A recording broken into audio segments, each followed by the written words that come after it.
welcome back to the Second and Two podcast. I'm your host, DB, and I've got my co-host, producer extraordinaire. They call him the Riz God, No, you call him the Riz God, but I mean, continue. Jody. Yeah, you ruined my intro, bro. I watch all this playoff basketball, and so I'm in Yeah. like a real announcer, like he's standing at 6'2", Yeah, I hailing wish. from Temecula, California. Jody, Not, but the it's not Riz though. It's more God. like standing at 5'1". They call him the Short King. Man, yeah. Basketball is going on right now. A little bit of hockey too. I don't know if you tune into those, but it's all on right now. It's a good time for sports fans for sure. Oh, you got baseball, you got playoff basketball, playoff hockey, but no one in the NFL cares about any of that because we got the draft a week away. Yeah. The biggest inflection point of the NFL offseason. It's coming. Some people literally, and by some people I mean my uncle, who we will have on as a guest, take the week of the draft off in order just to really soak it all in and experience the entire draft in its Entirety. fullest. Yeah. All of the rumors, Sounds like a all good of time. I mean he's going hard on it, and which is why we're gonna ask him for his expertise. As we haven't announced this yet, but we're doing a mock draft next week, and we'll release that right before the draft, so you can get your fix based on what we thought about our rankings and where we think teams will go, maybe even what we think they should do. And but yeah, my uncle will come on, maybe do a celeb pick for us. We'll keep it a surprise as to who he's picking for, but yeah, man, tune in next week for that because I think it's going to be a good time. So that's my advertisement for next week's episode. There you go. Tune in, of course. Should be out Wednesday. I'm gonna just say it now. I shouldn't say it should be. It will be.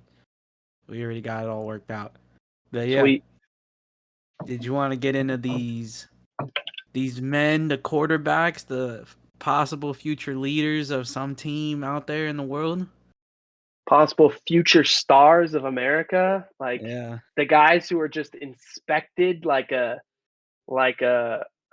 math problem, man. It's like they're like a puzzle, and all these GMs and coaches and scouts are all trying to figure out which one of them is the guy, right? Everyone loves the quarterbacks in terms of like trying to figure out who is that guy every year. That's always the Yeah. biggest question is like, who's going to be the next great franchise quarterback? And as we've learned, so you go through some drafts and there isn't one. You go through some Mhm. drafts and there are four of them. You go through some drafts and it's the first guy picked. You go through some drafts and it's the last guy And it's picked. Tom Brady. Oh yeah, Yeah, or you could be Brock yeah, Purdy. You can yeah, go that route too. yeah. It's like there's all these different things that obviously can happen, and it seems like we've never had a handle on you know like obviously it's no perfect science because Yeah. it's not consistently the first quarterback taken every year. And if it was a science, then It would that be would be the easy as case. hell. Yeah, it would be easy. But it's just not. So that's why I think it's so fun. That's why everyone loves it because it's just always like, this guy's gonna be a bust. No, this guy's gonna be a Hall of Famer. This guy's Dan Marino. No, this guy's never gonna see the field. Right. So like, Yeah. and there are all the horror stories, the guys that people have labeled the busts. I don't care to name them. They don't need to catch strays today, but those I everybody have knows one like in the, mind. I the almost threw out guys, the guys instantly. that the guys that go through your head. It's like the same like four or five names like all the time. And you know what Ryan I think Leaf. is nice? I was just thinking like he's like a guy who's finally starting to fade out because there's been enough more recent that Yeah. like people will name first before him, and it's got to feel good for him at least to like maybe not catch as many strays as he was 5, 10, 15 years ago. But Yeah. obviously he's still catching one, and I apologize to Yeah. him. I was trying not to You do were that to trying the to guy. avoid it, but I told you. You said Yeah, the words and it crossed my mind instantly, and then you yeah, said I them know. again, and I had to let it loose. Yeah, I know. And you know what? It is what it is, And then, you obviously have your guys who like you have your Andrew Lucks and your Joe Burrows and your guys who go number 1 overall, they're just unbelievably good and they're exactly who everyone thought they were. And so Yeah. I guess People have tried to formulate why, and it's all about coaches and situation and players around them and structure. And then A little bit of sometimes it's like both. it's just the guy, and it's a huge nature versus nurture debate, right? Like we get into all Ooh, kinds of psychology and biology and all these, and it's like at the end of the day, genealogy, the shortest answer is lumbology. there is no formula, there is no perfect answer, and we'll never have this down pat like that. And that's Yeah. why this will be the same fun debate every year. It's the gift that keeps on giving. And so we're going to attempt to make sense of this year's group of quarterbacks. Obviously, give our thoughts on each guy, rank our top 5, all that good stuff. And, we'll see obviously in the draft where these guys go. We'll see, in terms of their careers, like how well obviously these guys do. But I think, I'm excited to talk about these guys, and we'll go ahead and get them pulled up here if I can figure out the screens. There it is. There we go. All right. So, Joe, let the people know who we talking about today. So the first kid we're going to take a look at today is Bryce Young out of Alabama. He's 5'10", 204, played for 3 years, played 36 games, so every single one. We got a completion percentage of 66%. Let's see, he's got 8,356 passing yards. Yeah, that's a lot. Sorry, I was looking at my numbers to be like, is that real? And then I looked at the numbers. Yeah, that adds up. Yeah. Let's see, he's got 80 passing touchdowns over that span with 605 rushing yards, 7 rushing touchdowns, 12 interceptions, and he got sacked 62 times. Yeah, so I mean, when we look at these numbers, obviously everything is relative, and I think once you go through all 5 quarterbacks, you kind of start making those connections, like, okay, what's a lot and what's not a lot. And Yeah. I mean, I would say when you look at Bryce's numbers, just first and foremost, 80 touchdowns to 12 picks is insane. I mean, over the course of, um, I think is a 2 Basically full 2 years years. starting for Yeah. him, almost 3. I mean, 36 games is a lot of games that he played in that span. But yeah, I mean, 80 picks to 12 touchdowns. You're talking about he played in 36 games, 12 picks. My math isn't great there, but that's less than or a third a game, right? That's only Yeah. 1 pick every 3 games 3. essentially. Yeah. And I mean, again, 80 touchdowns, we're talking more than 2 a game. So this guy's throwing roughly 2.5 touchdowns to or 2.25 touchdowns to a third of an interception every game. That's like a great rate of touchdown to interception. That's definitely something you like to see. So obviously you talked about too is passing yards. That number, when you start looking at the numbers of the other guys in the group, you're like, wow, that's insane. 8,000 yards passing Yeah. in a essentially a 36 game, basically 2-year and change career is incredible. So yeah, we're gonna talk a lot about Bryce Young here in terms of all the things he brings, but just looking at his numbers, super impressive. Obviously, the numbers that everyone really cares about, that height and weight. Yeah. That's where he measured at the combine, 5'10", 204 pounds. I think a lot of people made comment about that 204 pounds and how he was able to get there. He obviously prepared himself for the combine, and he wanted to weigh in it, make Over himself bigger Hundo. as big as possible, right? Like, Yeah. he didn't want to go in 5'10", a buck 50. Not to say that he ever was a buck 50, while he was playing at Alabama or anything like that, but clearly, he made that a point of emphasis. I would say he looked bigger weighing in at the combine than he ever did at any point at Alabama. So I know people have made comments about whether or not that is fool's gold or like fake weight, essentially, that's not what he's going to be able to play at. He was stuffing his pants with the weights like our guy CP or what? Oh man, that's a good one. That's a good story. I Man, was that's there good. for those times. That's the funniest part. Yeah, the older lighter, like, got to make Yeah. weight, the weight minimum. Yeah. Man, that's that's tough. But we'll kind of get to, with every quarterback here, we'll talk about the strengths. Well, obviously, something that I think is different evaluating quarterbacks than any other position is you really have to try and the importance of the position makes it so you have to identify not only what are their strengths, but what is the biggest question that they have coming into the NFL. And, you know, as an organization, how can you minimize that question or answer that question in a positive way? How can you help that player do that? So we will ask that question of every guy. We'll look at like what can they do for an offense, obviously, and then make some comps and look at where they're going to be picked in the draft. But starting with Bryce Young, I mean, I think the biggest thing that shows up on film, which is a very hard thing I think to make show up on film, but the thing that stood out to me above all else was just his poise and like his calmness. I don't think I ever saw him look flustered or rattled.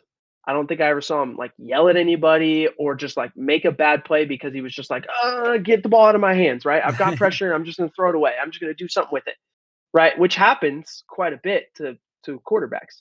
And he just doesn't make those plays. I don't think I ever felt like watching him live or on his film that he was not in control of the situation at any moment. Win, lose, or draw, he was always in control. I don't think I ever saw him look rattled. Like, even if the pocket is breaking down around him, he just slides, steps up, does whatever he does to do, escapes, and then can make a big-time throw when you least expect it, when you feel like the play is completely broken down. He understands how to make simple throws catchable for his receivers, makes the spectacular plays look effortless. At multiple points in my notes here, at one point I wrote, he's like a really good third baseman where he can kind of contort his hips and make a throw like going away from the throw. But then you know how that third baseman can just get the throw to first and you're like, wow, that looks really easy. But based on the body movement that what they just did was incredibly hard and like not a lot of people can do that. Bryce Young has those kind of throws on tape where he just like contorts his body or does a weird thing where he's not his hips or his feet, his action of his body is not even pointing towards the throw, but he's somehow getting the ball to his target and right on target, right on time. And I was like, man, that's really impressive. But then I also wrote, he's also like a point guard who knows how to get the ball to his guy in their spots, like his guys in their spots where they like it, right? Like if he knows he's got this running back and he's throwing the flare screen to him, he doesn't smoke him with the ball, right? He'll just like put it out there for him and let him catch it right in the breadbasket and let him, you know what I mean? Like just like a point guard who knows how to like put it in the shooting pocket for a shooter. I think he does, and all of that plays into like the calmness and control and poise that he has in the game. And I've talked too long, and so we just need to get to some clips here. So very first thing I saw on film, right?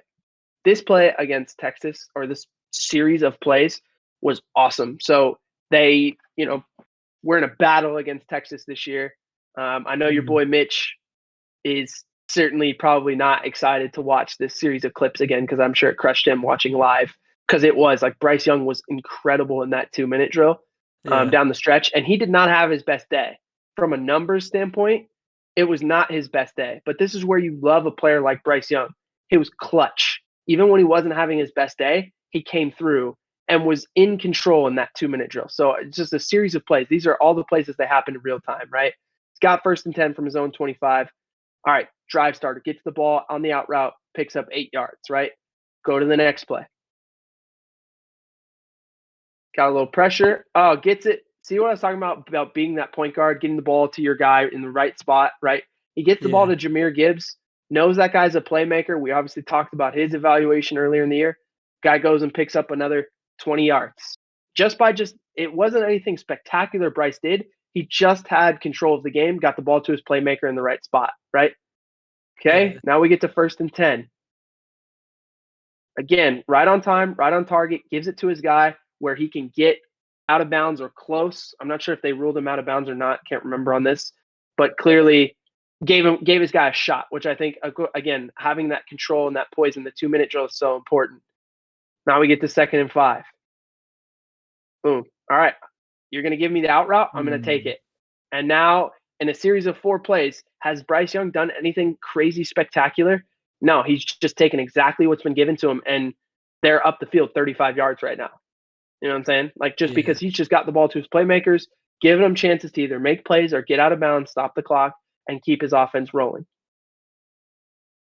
I will say it's a tough look from the tight end, not getting out of bounds ahead of the yard marker. On the first one. Yeah. Oh, yeah. Well, I think they gave him the first down on it, actually. Oh. So it was close, but they gave him the first down. So now we go to 1st and 10. He's got pressure in his face. Now he becomes spectacular when he needs to be. That play, incredible play. Scrambles and gets him in field goal range. And that's the play that wins them the game, essentially. Right? So, again, he was poised, under control in the 2-minute drill, got the ball to his playmakers, did everything right. And then when he had to be spectacular, he was. And that's what I think, as you'll see as we go through this, I think this is the separator for Bryce Young. I think this is why he's my favorite guy in the class. I think despite him being 5'10", I think this guy is the dude. Here we go. 4th and goal against Tennessee. This is a game that they did lose. But right now in this game, they're down 35-42. It's 4th and goal. He has thrown 3 straight incompletions. Again, some of them, one of them was a drop. One of them was he had to throw it away. One of them was, maybe not quite where he wanted it, right? But regardless, they're in this position, 4th and goal, towards the end of the game. They're down 7. They have to have a touchdown. Does he panic? Pressure in his face? No, he just steps up, finds this guy wide open, boop, and he doesn't rush the throw. You see how he's running forward, but then he just stops himself and goes, oh, let me just set myself and make the right play. This is what I'm talking about, like the poise to be able to, because I think right here, most guys are taking off and trying to score right there. They're going to go try and do it themselves. But this backer who's free probably makes that play. But Bryce has the wherewithal to keep his eyes up, set his feet, and just dump it over the top and give his guy a nice, easy, catchable ball to go tie the football game. Here's another play that I just thought, this is what I was talking about, where he can change arm angle and he looks like a baseball player, that third baseman who can kind of contort his body, get the ball out quick. Again, get the ball into his playmaker's hands and let him go make a play. He's got pressure in his face. Again, let me get the ball to a playmaker and just let him go make a play. I mean, he identified the one-on-one matchup versus a 6-man pressure, got the ball to his guy who he knew he had a favorable matchup with, did not succumb to the pressure coming into his face and just got it to his guy. Great throw. I mean, perfect. Dime. So these are all the things that I think make Bryce Young, when I talk about him having great poise, control of the game, I think he makes those easy plays look easy. And then when he has to be spectacular, he is, and he looks effortless still.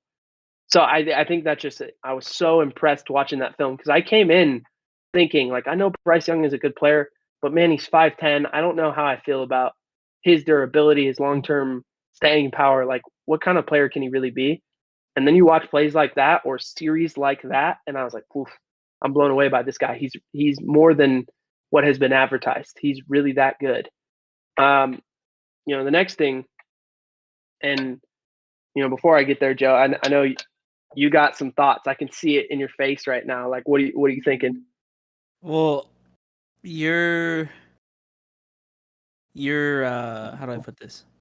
Your positive is my negative. So you were talking about how he has a nice little touch on the ball, right? To get to his receivers. Well, he has no zip. He just kind of lofts it wherever he's throwing it. It's just floating, never really in a spiral. That's what I had. So when you're talking about it, it's I don't know. It's always funny to me how we'll have varying opinions on those things. But the crazy thing, Joe, is what you're saying happens in every scouting department in all 32 NFL teams. They'll all there's so many different variations on the same thing, right? And you can see how we end up getting these things wrong, because one guy sees one thing and he's very convicted, and another guy sees something completely different, even though they watch the exact same film and can come away with completely different thoughts. Yeah. But I mean, I'll get into your next one. I talked about how accurate he was. It's the same thing. He was always finding these tiny little holes and just getting the ball right in there. So I mean, I'll let you talk about more about that. Well, I mean, yes, his accuracy, he was money at all 3 levels too. It wasn't just hey, he throws a good short pass. We're gonna see, he throws a dime vertical ball. I mean, I love the way he's able to control exactly where he wants the ball to go, no matter what level he's throwing at. I mean, I was looking at some of these advanced stats. I think anytime you try and use all the tools that are available to you in terms of scouting players. So if these stats are available, it's something to consider. I will say, as I go over this, there are parts of this that are very subjective, right? And so we'll talk about that when we get there. But over the course of his career, 33rd team has him at 78% of his throws deemed on target, meaning like perfect pass. 78%. So this guy That's almost impressive. 8 out of 10 times is throwing a perfect ball. And then 86 were deemed catchable. So that's another 8% where it's like, oh, it was a little high, or like, but like, you're talking about hitting the ball, hit the guy in the hands. Like, exactly. So we're talking almost 9 out of 10 of his passes are like, guys, it's going to hit you in the hands and you can catch it. Those are like incredible, insane numbers, because I went and was like, how, I have no point of comparison for this, right? I haven't looked at this stat a whole lot before. Let me look at the NFL and let's see where other guys are at, right?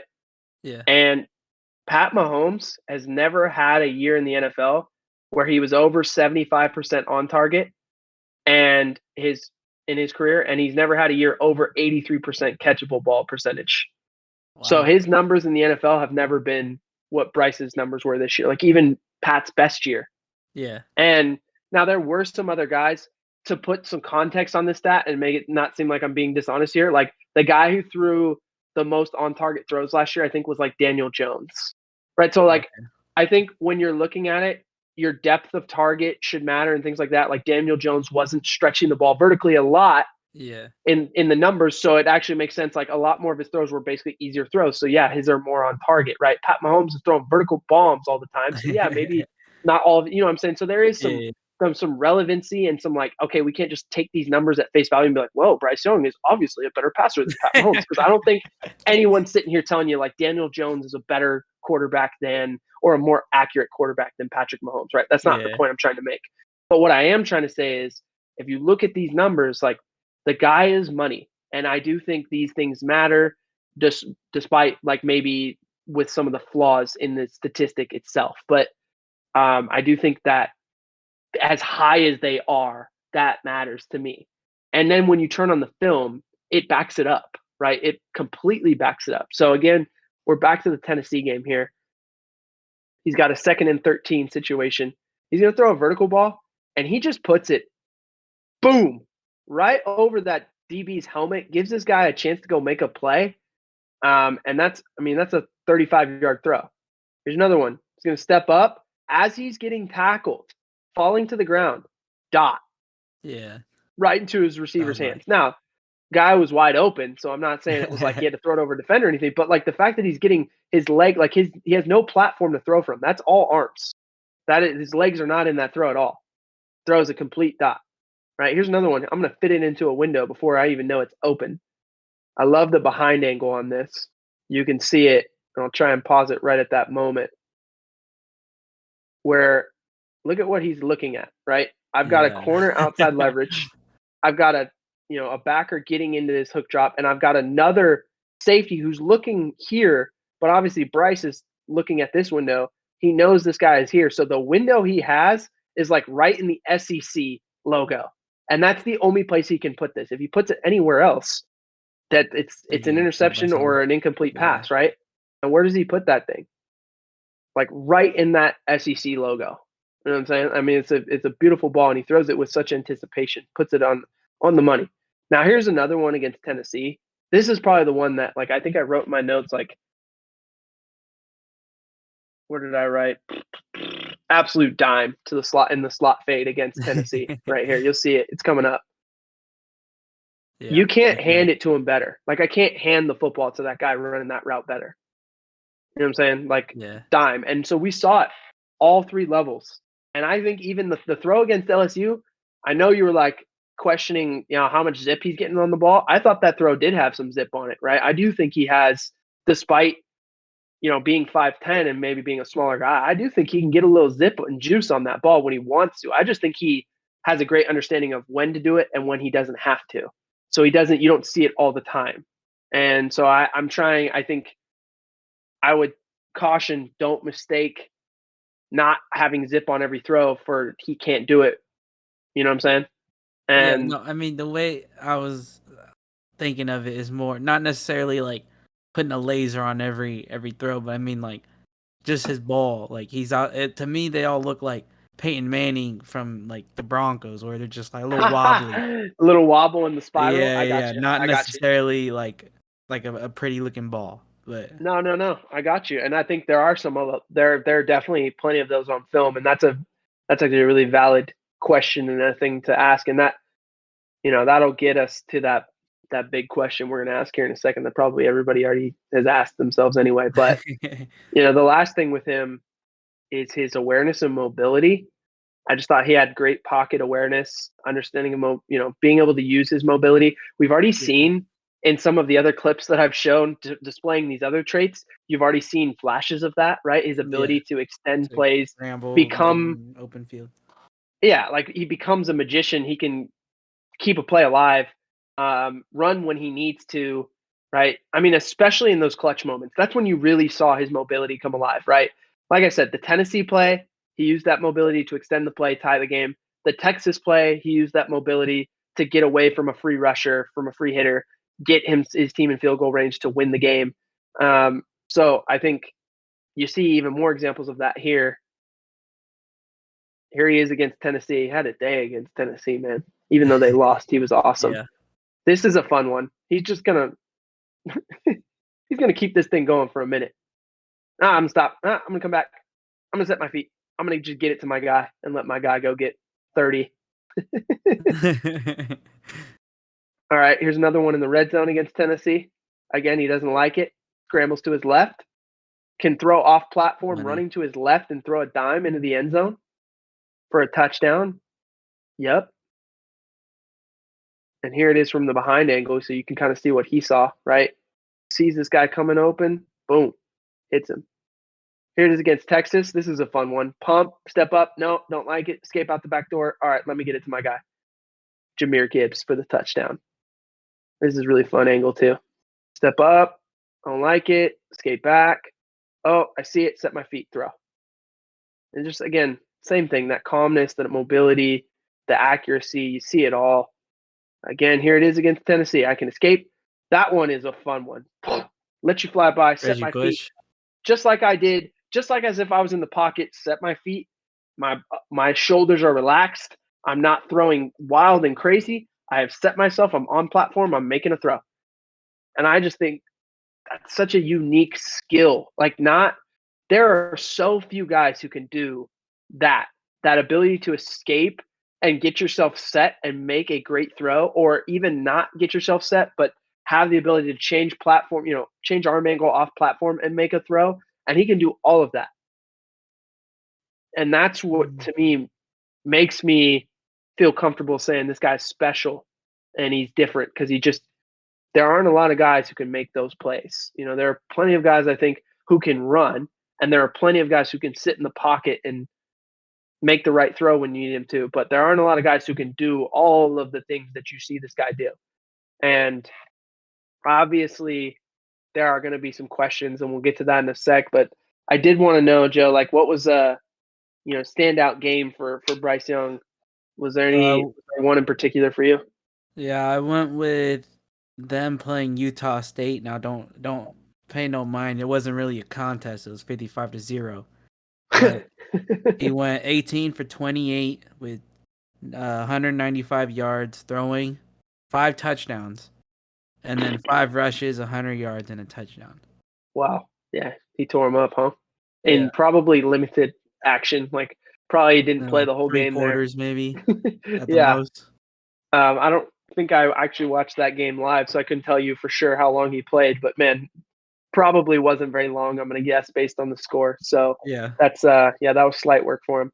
I mean, we got to get to that big question, right? Is that everyone's asking is all right, can a 5'10" quarterback be good in the NFL? And I think we have some examples of guys who are smaller. We have Drew Brees, who's going to be a Hall of Famer.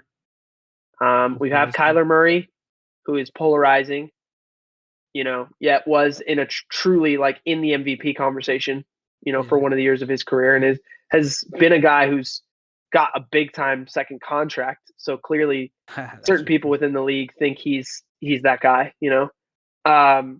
We've seen Tua, also a smaller guy. And so all of those guys, though, that range of guys, and I'm sorry, I'm forgetting one more, Baker Mayfield. And so that range of those four guys, we can say has very varying results. Yeah. Right. And so I think that's where these questions come in, and they're valid questions. Like, can he overcome being 5'10"? That's a real genuine limitation for him. Yeah. And I think his question out of all these guys is the hardest one in the group to answer, because he can't fix that. Like, you can't fix being smaller. Some of the other questions are things guys could truly overcome or fix, by working on this part of their game or changing this thing or whatever.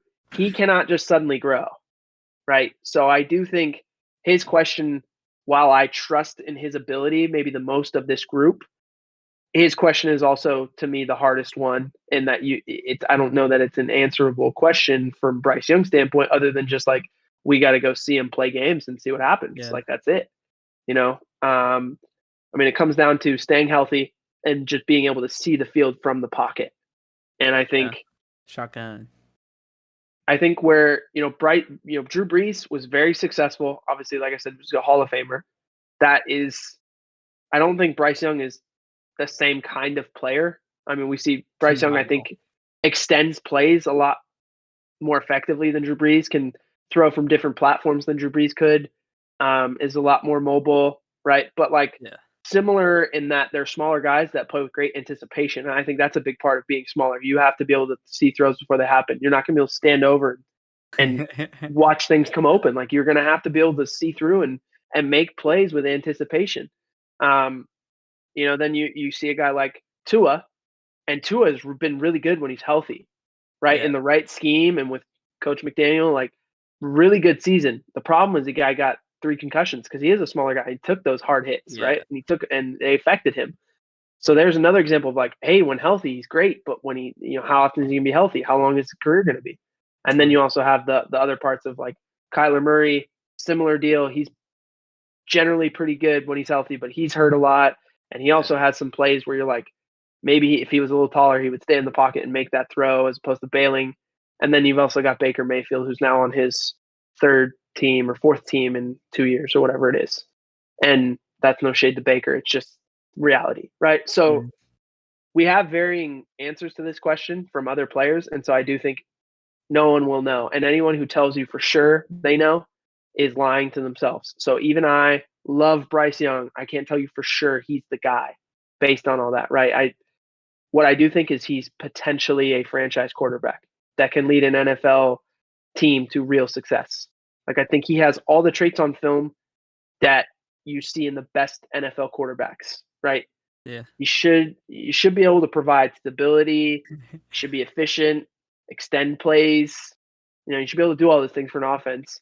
And I think personally, as long as his body holds up, that he's a top 10 quarterback in the league. That's how I feel. That's what I think his talent is. Now, I can't confidently tell you he's going to be healthy, though, because I just don't know. He's so short. He's so small. It's a man's league. It's a tough league. So, but based on me saying all that, it should come as no surprise that my comp for him is about the highest compliment I can extend to anybody, and that's Mini Mahomes. That's what I call him. Mini Mahomes. Right? Mine's the second best compliment he could get. It's you have the stipulation, but smaller. That's how I felt with mine. Jalen Hurts. Granted, he was there too, but like, yeah. I don't think I'm gonna see Bryce Young squatting 600 pounds, but he does a lot of similar things using his feet and everything. It's funny. We're saying we like this guy so much. We comped him to the 2 Super Bowl quarterbacks. Yeah. This was a play that immediately came to mind, kind of watching Bryce's play against Tennessee, where he stepped up and made that throw, and kind of got his feet taken out and was still able to make that dime throw. This is a play from last year, Thursday Night Football, Chiefs Chargers, right? Mahomes stepping up, kind of getting up to the line of scrimmage, doesn't quite have his feet under him, and just throws a laser down the field. Perfect pass, perfectly accurate, extended the play, was calm. Like all the traits that I was talking about Bryce, I think that's where Mahomes in one play is showing all those things too. And that's why I like the comp between the two. Obviously, Mahomes is a much bigger guy. I think he's 6'3". So like there's a big difference between 6'3" and 5'10", right? So there is a huge difference from that standpoint. But I do think if Bryce Young was 6'1", we would probably be talking about him as, a generational type of quarterback prospect. But because he's 5'10", there's all kinds of questions. If you look at the current projections, I haven't seen anything that says he's going any lower than 3 right now. But if you ask the sports books right now, they tell you he's like almost a sure thing to go 1 to the Panthers. Yeah. What do you think, Joe? I mean, me personally, I think there's a guy better than him. But, I mean, yeah, you need a quarterback there, and you're the Panthers, the Texans, or the Colts. I mean, you can't go wrong. You could. He pairs well with a lot of the dudes all those teams that have good running backs. Like you could definitely work in some schemes. Granted, like you said, health factor, but you could do a lot more with him on your team. I agree.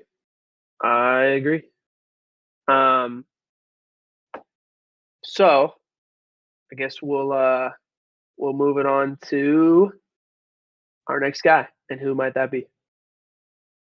Before we do that, I'm gonna tell you, Patty Mahomes is 6'2". You're close. Okay, 6'2". Yeah. But still, the height difference is that 4 inches makes a difference. It does. Can't lie. Yeah.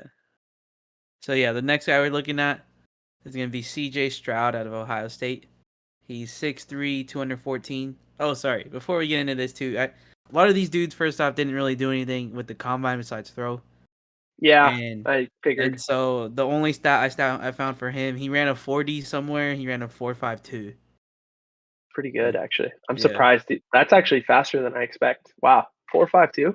Yeah, but there ain't much other for anyone else. So yeah. Okay, I kind of figured as much. Yeah. Most of the quarterbacks don't do anything for that. Like they're just like, dude, it doesn't matter. And then they throw. Let me do height, weight, and maybe run a 40, and then let me just throw. And that's why I'm here. And then I'm here to talk to teams. I mean, that's really become the norm for quarterbacks. But yeah, like I was saying, the next guy we're taking a look at is C.J. Stroud at Ohio State. He's 6'3", 214. Played for 3 years there. Was really the starter for 2. Yep. Let's see. He's got 26 games there. Completion percentage of 69%. Another impressive yards amount. He's got 8,123. 85 passing touchdowns with 337 yards rushing. 1 rushing touchdown. 12 picks as well with 26 times he was sacked. All right. So, just gathering my notes here on Stroud, but I think the thing that stands out about him when you look at it is his production in just 26 games. I mean, I talked about, how crazy Bryce Young's production was. Stroud did basically the exact same numbers in 10 less games. Stroud was insane at Ohio State. Now, I will also qualify. This guy played with 2 tackles that are both probably first-round picks. He also played over the course of his he also played over the course of his 2-year career with 4 first-round receivers. Yeah. So this guy had an embarrassment of riches at his disposal. Yeah. So you would theoretically like to say, like, duh, he should put up this kind of production. His players around him were better than Bryce's. But even with that, it's still incredibly impressive to like this guy threw for 85 touchdowns, 8,100 yards, only threw 12 picks. Like, yeah, dude, this guy, his production's insane. The only thing that's less than Bryce would be his rushing yards. Yeah. But his completion percentage is greater, passing yards are greater, INT's the same, sacks a lot less. But again, he played with 2 first-round tackles, so that's probably a good part of it, I would say. But now just getting into it with Stroud, I think Stroud's question is also very obvious. I think I've heard plenty of people ask this, so I'm not being original in the questions that we're going to ask with him. But in terms of looking at, his strengths first and foremost, biggest thing with him that really jumps off the film is his just like the ball comes out of his hands quick. And I think the thing that you're talking about, Joe, earlier with, Young, his ball doesn't always look the prettiest. Yeah. Stroud's ball looks like it is pretty every time it comes out of his hands, and it looks effortless. Like it's like flick of the wrist, and that thing, boom, Yeah, comes that's out my of his first hand note for and him gets was nice ball. yeah, and it gets to where it needs to go, right? His throwing motion is just extremely short. So they've been doing that second spectrum the last few years of like measuring how short a guy's throwing motion is and like how quick it is from the time Yeah. he pulls the ball away from that to the time the ball is actually out of his hand. Yeah. And they've got they've done the like Russell Wilson's got a really quick release, and obviously Tom Brady his is pretty quick, and so they've obviously been measuring those things. Stroud is one of those guys that I guarantee you is going to show up and people are like, wow, the ball comes out of his hands so quick. It's a great advantage because it means, you as soon as he sees it, he can get the ball out of his hands, right? He can throw with great anticipation. And even if he's a little off on his anticipation, the ball comes out of his hands so quick, he may not get burned from it. You know what I'm saying? And, Yeah, true. I think he likes to throw on platform. He's not a guy who's going to be as big at like trying to change arm angles. He can throw on the run, not saying that, but that's not really as much his deal, or trying to like throw from here, kind of doing that Mahomes thing, or even what we saw some of the Bryce Young stuff. He really wants to throw with his feet under him and on balance and Yeah. throw in that same motion. But because his throwing motion is so pure and it's so quick, he can do that more often than not because he is so quick with it. So we'll just take a look at some throws. I know they lost to Michigan this year, and that was on the scoreboard a pretty decent thumping. But if you go back and watch the film, and this is coming from coming from a Michigan fan, Yeah. obviously, and I think people on this probably know that. I think I've said that before. But Yeah. as a Michigan fan, I will tell you they did not lose that game because of CJ Stroud. CJ was incredible in that game. And we're going to see some throws that let you know exactly how good he was. So here you go. First one. It's just a screen. Does not look like much. But that quickness and the zip on that ball is what allows that play to be a 15-yard play. Because the defense has no time to react. And that's a far throw. And that thing got to that receiver instantly. As soon as it was out of his hands, it was there. Right? So it was not only quick release, but that zip on the ball. Here's another one. Guy comes open, I'm getting the ball in my hands. And that thing comes out quick. You can see it from here, right? Like he's seeing this open and that ball is out. Yeah. Here's another one.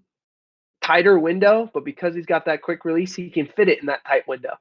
Against Georgia, same thing, man. Tight window, but the ball comes out of his hands so quick, he can get it in there. So I think that quick release allows him to not only throw on platform more often, but be able to fit the ball in tighter windows than other guys might be able to. And he can make some throws that other guys like just might not be able to. And that's the second point here is his arm talent, right?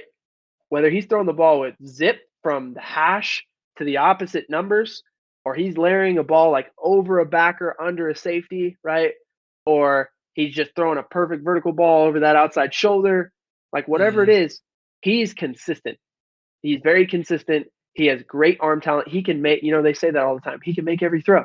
This guy can make every throw on the field that you might ask him to make. And he has really good control of like the velocity, like the RPMs, like how hard he's throwing it and the trajectory. I don't think a lot of guys have both those things. Like some guys can really put velocity on it, but they can't control where it goes. It's going to spray wherever. Or some guys have great control of like that trajectory. Like they can put it where they want to, but they can't always get it there fast. They can't always get it there as hard as they need to. Stroud can do both those things. That's why I say arm talent. Like it's all of it. Joe, you said you noticed some of that on film too? Yeah, so it's funny because I just, as you were talking right now, I realized what I wrote down. So I said he was accurate. You talked about that briefly, but I couldn't read my own writing right now. and I thought it said right mind gas or tight mind gas. You want to know what it says? It says What'd you tight got? windows.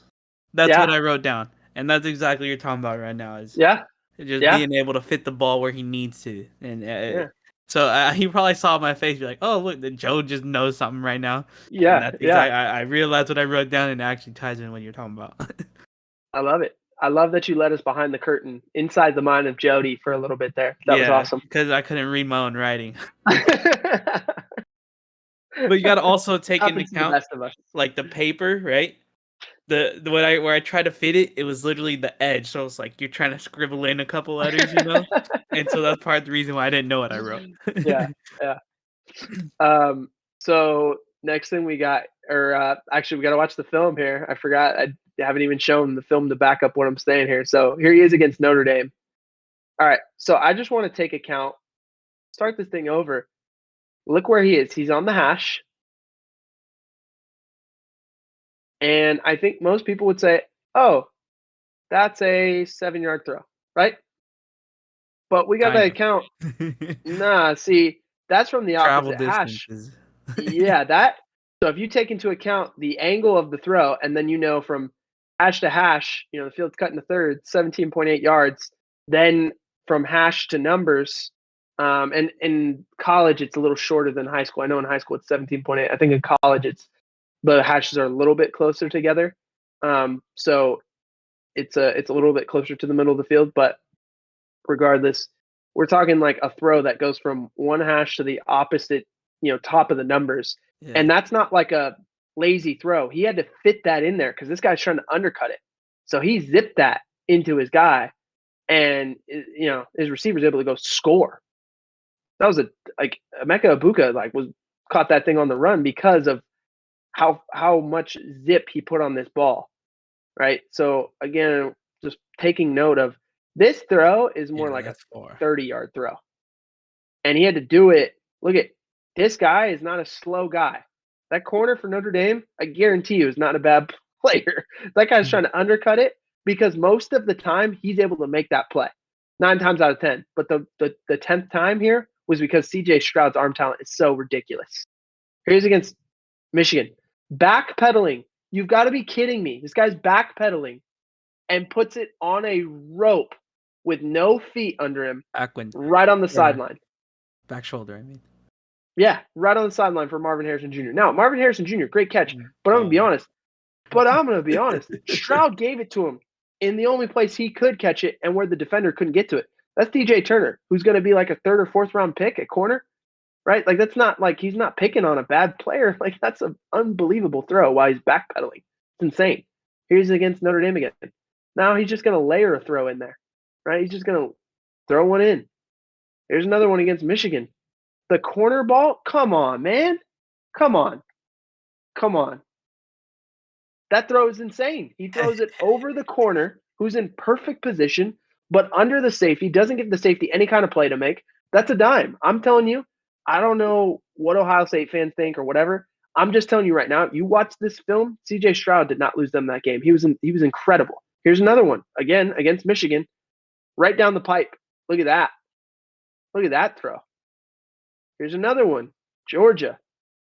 Look at that throw. Half roll away. Puts it on a dime. Right on a frozen rope to Marvin Harrison Jr. Sick throw. And he gets it over the corner. Doesn't let the corner drop underneath it and make that play. There are throws on here. Marvin Harrison some credit too. He kind of chose that spot too. Oh yeah, no doubt. Found the exact spot in the zone. Yeah. And that's what made Stroud and some of his receivers so good, is because they were also always on the same page. Like Marvin Harrison Jr., Emeka Ibuka, Jackson Smith and Jigba,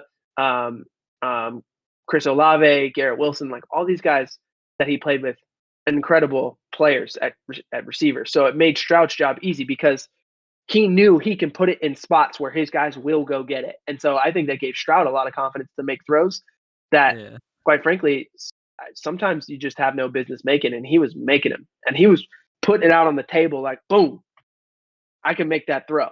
And I think he makes a lot of throws that some guys in this class just can't even try to make.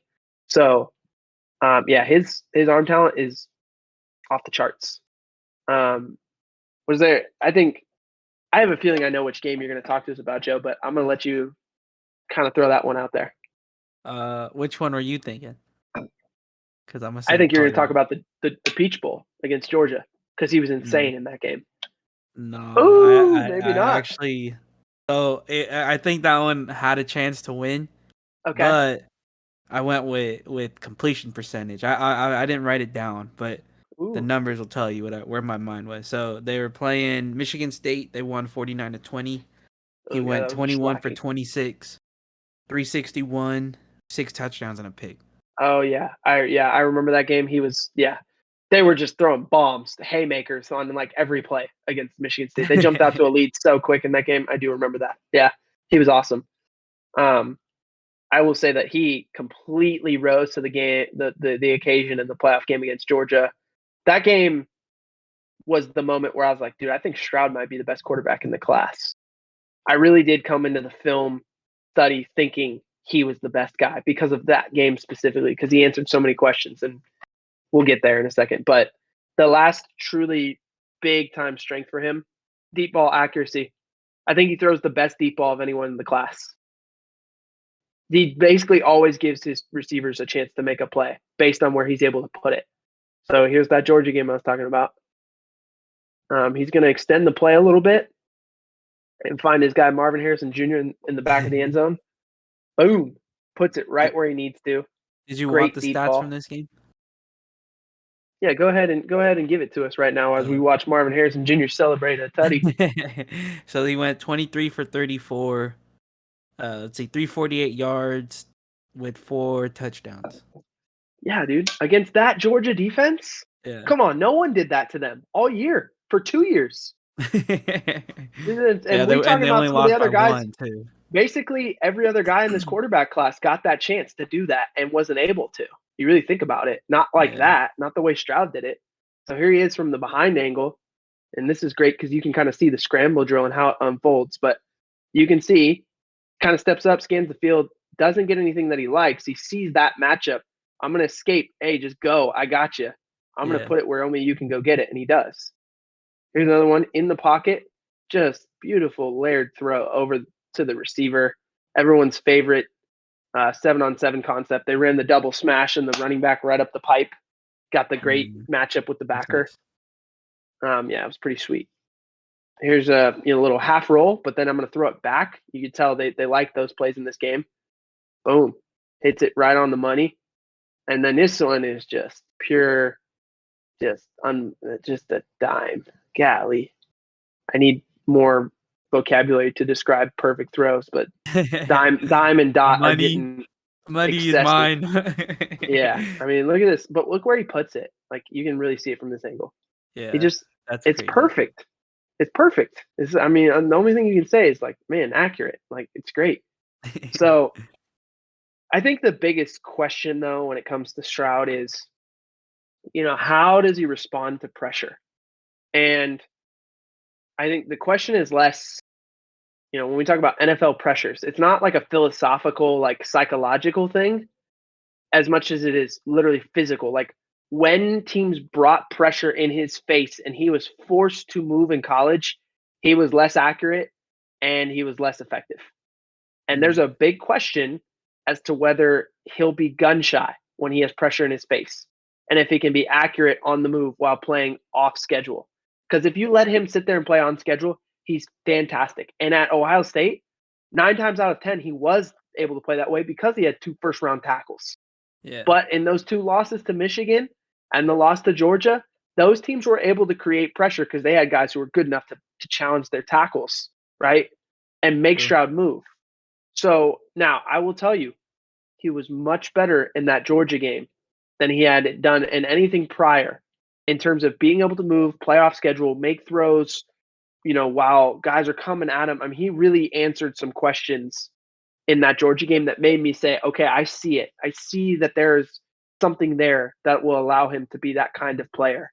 But I did have a lot of notes, in terms of like, oh, here's a moment where like Notre Dame hit him and he missed the throw. You know what I'm saying? Like, he had it and he missed it because he just had pressure in his face. Or he's like, all right, he's moving and he struggled to throw without his feet underneath him. He wasn't as accurate. And so I literally wrote, like, can he play off schedule? But again, I think in Georgia, he answered that question. It's just about, so you say, hey, he can. It's just about, will he be consistent? Can he do that enough to survive? Because NFL teams are going to blitz him. And there's going to be edge defenders who are good enough to beat his tackles one-on-one in any game that they play in. So he's going to have to be able to move, extend plays, throw off platform, throw off schedule. He's going to have to be able to take pressure and like be able to sit in the pocket and take a hit after he releases a throw. He's going to have to be able to do that. And I have a real question as to whether or not he will right now. But in terms of looking at him as a prospect, I think he has the highest floor. Like, he's going to give the greatest level of competence and just understanding to the quarterback position for any offense. Like, I think he's the safest pick of all the quarterbacks. I think he has such a high baseline for what he will be that I think he's going to work better early on, than any of the other quarterbacks. I think he'll be good in an offense that has, likes to run zone. That's what he ran in college. And then really be able to use play action and let his arm talent, you saw a lot of the little half roll concepts they're running against Georgia. I think, some stuff like that where he can get on the move out of the pocket if they're getting pressure, or be able to keep that pressure consistently away from him because he has a true zone running game. I think that's stuff he's comfortable in. And that's stuff that he ran in college, and I think that will help him. And also, his arm talent lets you incorporate any and all route concept that you want to run offensively. It's just about making sure you protect him. Like, I think it's going to be really critical early in his career that whoever drafts him does not let him get like crushed. He can't play behind a bad O-line early, or he won't look nearly as good as he is. So the guy who came to mind for me was Jared Goff, because I think Goff, when you give Goff time, he picks people apart. Man, zone, doesn't matter. Goff has real arm talent. Goff can play, looks really good when the offense around him is built the right way and teams cannot get pressure on him. When he's gotten pressure in his career, he's struggled. But I think Goff is like the Lions traded for Goff, now I don't think expecting to have that guy be their quarterback for the long term. And in the last couple of years, he's kind of proved everybody wrong, and he's kind of been like, hey, I'm here to stay. Like, I'm good enough. Yeah. And I think Stroud, to me, I have a very good feeling that Stroud is going to fit in that group of players where he's not quite a top 10 guy, but he's good enough. He's going to get paid, and he's going to be kind of polarizing, where people are going to say, oh, he's not top 10. He's not good enough. But then other people are going to say, like, dude, he's actually pretty good. Like, he's better than your average Joe. He is like, to me, he's that Jared Goff, Kirk Cousins, Dak Prescott, probably better than Jimmy G. Like that archetype of that type of where he could go somewhere and just be able to do something, and be like, oh, he's good enough. Yeah, like I think that guy who he's going to get paid like Dak did, like Kirk Cousins did, like Goff did. I think he's going to get paid, and it's going to be somewhat polarizing when he does, because I don't know that he's got as high of a ceiling as like Bryce Young does, because I just don't think he gives you the extended playmaking. But his arm talent and his accuracy give him a really high floor to me. So when you put that together, I think that's kind of who he is. Now, if he's able, because again, in Georgia, he did extend in the Georgia game, he did extend plays. And so he showed a flash of it. And if he does that consistently, well, now all of a sudden we're talking about a different player. But I just didn't see it enough consistently in college for me to say that's who he is. I only saw it in that game. But I mean, so I'll show you a little Goff film just to kind of tell you what I'm thinking here and what I see. This is him against the Eagles. Like I said, a little play action. You give him that pocket, he can rifle strikes, and Stroud's going to be able to do that for you. You know what I'm saying? Like Stroud has the same kind of arm talent that Goff has in that regard. And I think he's, a similar kind of player. And his throwing motion is a lot less elongated. Here's another just dime from Goff, right? On that vertical ball. It looks a lot like the dime that he was able to throw to Marvin Harrison against Michigan, right? So Goff's throwing motion is actually a lot longer. And so I think that is one major difference that helps Stroud, who potentially be even better than Goff. But I just think from what you got to do for them and what their weakness is specifically, or their question mark, I think that's where Goff and Stroud compare big time. Yeah, I have a question. I don't want to diss you. I don't want it to sound like that. It's just poking some fun. Did you look up the comp from the combine people? No, what was their comp? It was the same one. So when I seen it, I started laughing. But I mean, I couldn't draw one for him personally, so I thought about just rolling with it. But then I seen yours. I was like, he probably has a way better explanation than I could ever. Just saying, I stole it. No, that's funny though that it is funny because sometimes I do after I do the comp. Sometimes I do go back and look, and I'm like, oh wow, so they're saying the same thing I am, and sometimes that makes me feel better. Sometimes that makes me feel like, oh no, I'm with the masses. That's not good. So Yeah. I take that for what you will, but that is funny because I did not know that. No, yeah, I had no clue. Either him and I think uh Hendon Hooker later on when we get to him. I couldn't figure anyone out for either of them. I had no clue. What's funny with Shroud is like because I'm a Rams fan, grew up a Rams fan, and everything. I instantly Yeah. saw Goff. I like that was just I was just watching when I was watching the tape Yeah. after I'd watched a couple games. I was like, man, this guy's so much like Goff. So, in terms of where he's going to go, though, seems like he's not getting past the top 5. That's just the sense we get right now. He at one time was really in play with the Panthers at the first pick. The Panthers are still telling everyone that everyone's in play. So I guess theoretically he still is there. We'll see. The Texans seem like they could really take him, but then there's a lot of rumors that the Texans are not interested in a quarterback at 2 if it's not Bryce Young. Whether that's true, you never know this time of year, what's true and what's not. The Colts and the Raiders could be a team, that either one could potentially even trade up to get him. The Raiders are outside that top 5, so theoretically they would have to trade up to get him, but there's been a lot of rumors that the Raiders really like him. So we'll see, man. I very curious to see where he goes. He's a guy who feels like we don't know where he's going to go yet. So Yeah. I would say the Colts would be nice, get them some young blood at the Colts could use some stability, man. The Colts, I really think that Stroud would be great for them because I just think he would give them stability at the position they haven't had since Luck left. True. So, who we got next? Yeah, a little bit out of order from what I had. We got Hendon Hooker next out of Tennessee. He's 6'3", 217. I didn't know he transferred in from Virginia Tech. Yeah, about Tech, yeah. Let's see. So 4 years, 2 of those with Virginia Tech. Played for 48 games. He has a completion percentage of 67%.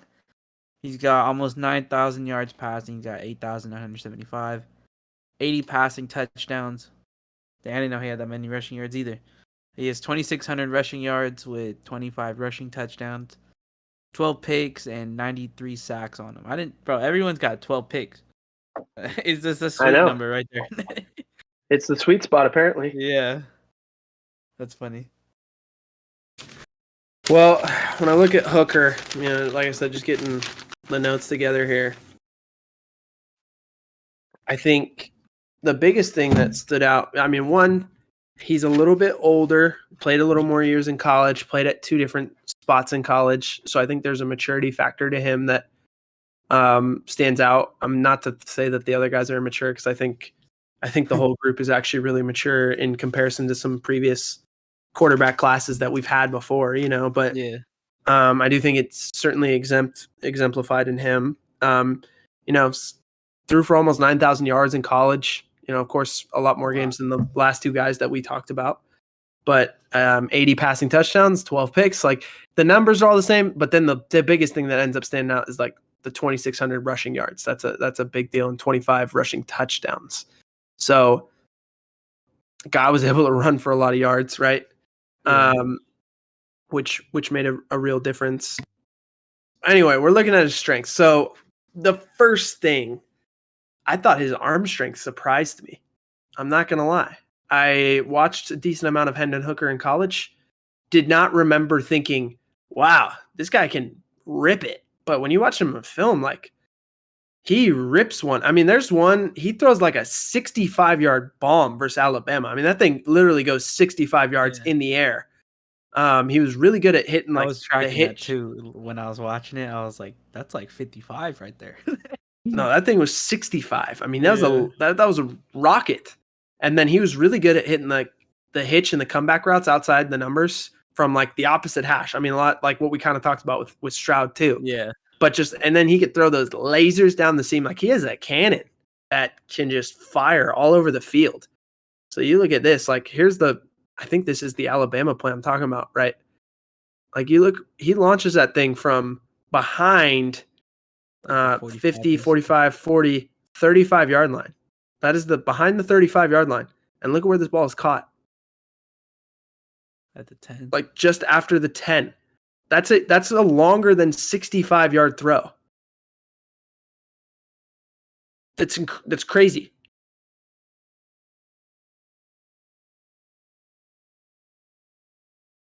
I mean, just ripping it.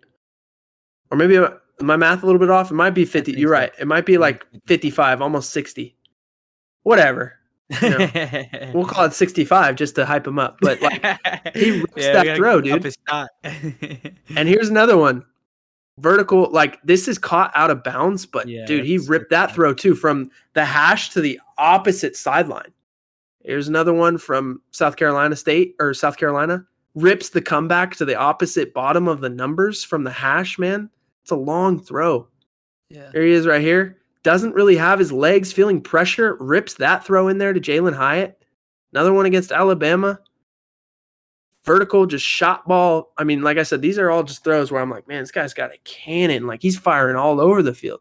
He can rip it right down the seam in between the safety and the slot defender for a touchdown because he just ripped it in there. I mean, so I think he really does have great arm strength, has a real cannon on that shoulder there.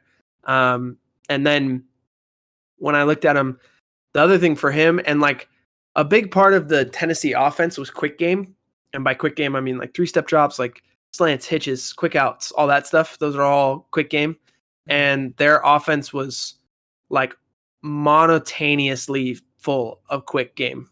Like they just threw so many screens and slants. And like you're watching his film, you're like, man, you see some of those throws where he rips it and you're like, dude, I wish they would just let him do that like more. But they the extension of their run game was a lot of screen, hitch, slant. Like they threw that to death. And that's, he made those passes look routine though. Like he didn't miss on those very much. A lot of those throws were on point. So just, especially early in this Georgia game, which they struggled in, the one thing where they were consistently good all day was this. I just get the ball in my receiver's hands and let him make plays. I'm just going to quick game you to death. Like bow, dink and dunk. But the thing is like people take that for granted. When your quarterback is accurate in those kinds of throws, it lets your offense continue to move and it gives your receivers chances to go, make plays after the catch.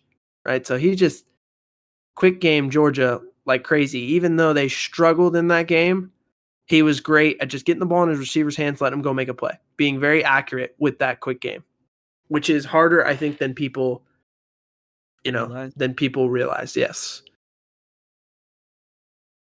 I mean, speaking of tough games, and I, when I was scouting these guys, I specifically really honed in on their tougher games just because, you're really like what happens when adversity hits them in the face. And I really will say the first two guys, Bryce Young and CJ Stroud, responded really well, I thought, when that adversity hit, because it's going to come in the NFL. So I really, for Hooker, I really paid attention to that Georgia game to kind of see what happened there.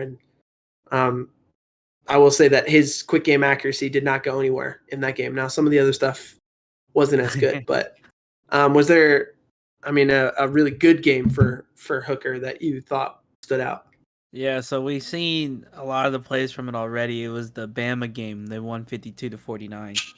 Yeah. Let's see. He went 21 for 30, 385 yards passing with 5 touchdowns, 1 pick. Then he rushed the ball 14 times with 56 yards. Now the rushing attempts, subjective. You got the sacks or whatever, but yeah, that was the game I went with for him. Nice. Yeah, no, he was really good in that game. I think the final sort of strength, and that makes him different from the other two guys that we've looked at so far too, is his escapability And when it came to escaping pressure, he was just awesome in college. Like, they love to use him in the run game, and you can see the rushing yards there, 2,600 rushing yards. But he was like just as good at scrambling and getting out of the pocket to make throws on the run. So his like escapability in and out of the pocket was smooth. He's against Florida. Doesn't like it, can extend the play, even in the grasp, and then keeps it rolling. Goes and gets a first down and then some. Like, big time play, right? He did stuff like that all the time. Here he is against Georgia. Same thing. Like, all right, I got to keep this thing going. This should have been like a 10-yard sack, and he turns it into a positive gain, right? Yeah. Here he is against Alabama. Same thing. That should have been a sack, and instead he steps up and turns it into a 9-yard gain. Again, against Bama, I'm gonna escape. I'm gonna run. Turn this into a positive. I mean, that's really important in the NFL when you're talking about quarterbacks nowadays. It's more important than it ever has been. Like, if you have a guy who can take a negative play and turn it into 6 yards on the run, that's huge, dude. That keeps your offense on schedule. You know what I'm saying? Instead of taking the 5-yard sack, you're getting a 6-yard gain. That's something that an OC can't write into his script. That just happens because the quarterback is that good. So I did, love seeing that from Hooker on film. But in terms of his big question, though, is, can he function outside of an offense in Tennessee that was very basic, very vanilla, one read based, and he needs to be, can he be a more intermediate, accurate in the intermediate passing game? We saw he has a cannon. He can really rifle the vertical throws. We saw he was pretty good in the quick game, but in that like 15 to 25 yard zone, like that intermediate middle of the field crossing routes, like wasn't as accurate as I think you would like him to be for an NFL quarterback. I mean, he thrived in that RPO, like one read offense at Tennessee, but that doesn't truly translate to the NFL, at least not yet. You'll get some RPO throws and they'll mix some of that stuff in, I'm sure, whatever offense he goes to, but it's like that was Tennessee's whole offense. I read somewhere that I think it was Pro Football Focus said that they only had him reading and getting to his second read in his progression 15 times his entire career at Tennessee. Dang. So that's 2 years at Tennessee. Second route in the progression 15 times. Now, again, that's what PFF says. Again, it's subjective. I don't know that how true that is, but what I can tell you is watching the film, I do know he was more often than not able to run the RPO, and that's like I either give it or I throw it to my first read. And when their offense is so based on that, he's not getting to his second read a whole lot. They're not doing a whole lot of full field reads or, anything more than a high-low read on one half of the field. So, I mean, I think the question is going to be whether he can functionally go through pro-level reads in an NFL offense and allow those physical traits that he has to flourish. Obviously, he's coming off a torn ACL too. So that's another part of it that I think factors in. But I think nowadays, dudes recover from those torn ACLs so much better than they did 10, 15 years ago that's less of a question than seriously how functional will he be in an NFL offense. Because I just think he's going to need time to get to that. Like, I think that's going to take some time for him because that's not what he's used to. I mean, just like anything else, like change and getting adjusted will take time for anybody. And so for him, I think it's going to take some time to get adjusted to being running, I should say, an NFL offense, a pro style offense, as opposed to, this heavy screen, heavy RPO based offense he ran at Tennessee. So any follow up there, Joe? Yeah. One thing I wrote down was he has a strong frame. You can kind of see it when he's running the ball. Just like he doesn't really go down to that first hit, or like even when he gets like people diving at his legs, he's still chugging along. You know what I mean? Like, I don't know. He has a bit not bigger, I should say, like a tough lower half of his body. Yeah, that's the only other thing I seen besides. I also said he had no zip. I don't know how true that really was. That's just I guess that crossed my mind when I was watching him, but he could air it out for sure. Lasers. I thought he was throwing lasers with that cannon, bro. Laser. So his pro comp for me, or actually, I'll talk about this. I think I told you, I think he's going to need a year to learn in terms of what he can do for an NFL offense. He's going to need to learn a year to learn how to function. But if a team gives him the right mix of patience and an accessible offense built for him, I think he has the physical tools to be a dynamic quarterback. I do think that exists there for him. And so my comp for him was actually Marcus Mariota. Reminded me a lot of Mariota coming out of Oregon, right? Physical tools are there. The cannon for an arm, the escapability, the quick game accuracy, but then also what he was asked to do in college. And that was Mariota's biggest thing coming in and playing for the Titans, like their offense, was so pro style and so rigid and not willing to work with Marcus that I think it took him so long. It took him too long. Now, I think the modern NFL teams are more willing to bend and like, all right, we can put some RPO. That stuff works. We can put some RPO and screen game in our offense and try and help Hendon, get there quicker. But it's still going to be an adjustment period for him. So we'll give you a little Marcus Mariota film here so you can kind of see what I'm talking about. This is actually Mariota last year. This is, older, wiser, a little bit better Mariota with the Falcons. And before they, replaced him, they grip on the ball. But look at like that escapability. That should have been a sack. He turns it into a first down on 3rd and 8. Yeah. Like that's the kind of stuff that you just can't coach. Like that happens. And then again, that ability to see that window, he ripped that thing in a tight window down the field. So I think those are things that Hendon Hooker could realistically do at this level. And I think, again, if he gets the kind of offense that's accessible to him, like that's real. That could be a real thing. And he, in terms of all these guys, is the most all over the board of where he could go. I mean, I've seen as high as pick 12 for him. And I even saw, I think just more recently from when I did this, a projection at pick 10. So he could go as high as that and as low as, the early second round, pick 40. So I think it's going to be really dependent on the team. I don't think there's a consensus value on him. I think teams like him, but I think it's very team dependent and who's willing to take that, risk of him fitting and recovering from the ACL, obviously. But any of the teams stand out there, Titans, Seahawks, Saints, Vikings, as teams you would like to see him with, Joe? Yeah, I was going to say the Seahawks probably has the most they have the best infrastructure. Leeway. Yeah. Because all the other teams, you talked about the Titans briefly, how it was tough for Mariota. But, just out of the Seahawks, though, in general, they had Russ Wilson there. He was able to get things figured out. I think Geno would be great. Geno would be great for him. Yeah, that was my other. Because Geno, if you think about Geno coming out of West Virginia, he experienced very similar problems. I actually think I did see a Geno comp for him somewhere. So that would be kind of fun, I think, for him to get in a locker room with a guy like that. Yeah, that was where I was going with that too. Is they obviously traded Russell last year, got Geno to come in and made things work out with him. Yeah, I think they did easy turnaround there. And then Saints and Vikings, Saints are all over the place. Ever since they got Jameis, they got Taysom Hill coming in every now and again.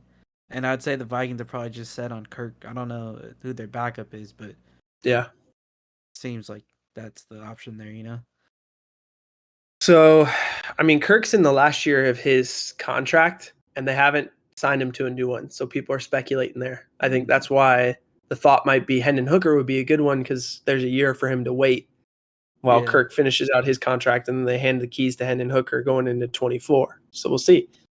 I see. Next guy. Before we get into it, I'm going to just say he was the biggest question mark I had, but I told you this when I texted you. His numbers show he's at least improving, Yeah. So, next guy we're going to look at is Anthony Richardson out of Florida. And I'd also say probably some of the hype came off his combine numbers too. Oh, yeah. Incredible. Which I'll give those because he actually has some. He ran a 4.43 in the 40 with 1.53 in the 10 yards. He had a 40.5-inch vert, 10.9 on the broad. Let's see. Also, he sits at 6'4", 244, Played for 3 years. He has 24 games in those 3 years, with a little bit lower than everyone else. 55% completion percentage. A lot lower. Yeah. And, I want to give him those 10% in a nice calm way. Let's see. He's got almost 3,100 passing yards with 24 passing touchdowns. Then another dude using his legs decent amount. He's got 1,225 rushing yards, 12 rushing touchdowns, 15 picks, and got sacked 18 times. So my number one disclaimer on Anthony Richardson is this guy has only started 13 games. Yeah. He only started 13 games in his college career. Which is all basically last year, mainly, huh? Yeah, I mean, this is very much so the conundrum teams found themselves in with Mitchell Trubisky and Trey Lance. And thus far, neither one of those guys has worked in the NFL, at least at the level where we would say, hey, that guy's your franchise quarterback. So I think from that standpoint, there are real questions around Anthony Richardson, and I think rightfully so. With that being said, this guy's physical traits are greater than almost any quarterback we've ever seen come out. I mean, it's unbelievable his, like, the gifts that he has at his disposal, I guess is the way I'll put it. I mean, you look at, number one, his legs and his athletic build. And by legs, I mean, like, not just his ability to run, but his legs are gigantic. He's got tree trunks. Like, he is built, like, he is physically built. You know what I'm saying? Like, I mean, he's a tank. So it makes him really difficult to sack. You know, like, he doesn't go down very often on the first contact in the backfield when someone's trying to get him, in the sack, and then, or even tackle him if you're using him in the run game. I mean, his athleticism is, like, absolutely undeniable. Shows up on film consistently, whether he's scrambling for a touchdown or extending a play, showing off his arm by making an incredible throw. I mean, he's like an elite athlete at quarterback. I think I did see, like, his combine numbers are like some of the greatest ever tested for quarterbacks at the combine, like, literally ever. So makes sense. It's not a crazy statement to say this guy might be the greatest quarterback athlete to be tested at the combine. So we'll start just showing that impact that his legs and athletic build have on a game. The Utah game is like the poster child game if you're an Anthony Richardson fan. I mean, you see what he can do. Yeah. Yeah, I could give you those right now too. Yeah, give us the stats. You might as well, because we're seeing it happen live. I mean, I don't have to say much. Like, this guy's just making plays against Utah. Look at this. Yeah, lets the whole left side clear out, steps up. I mean, he's gone. 50-something yard touchdown. Yeah, they won 29-26. He went 17 for 24 passing with 168 yards, 11 rushes, 106 yards, 3 touchdowns. Yeah, here he is at zone read.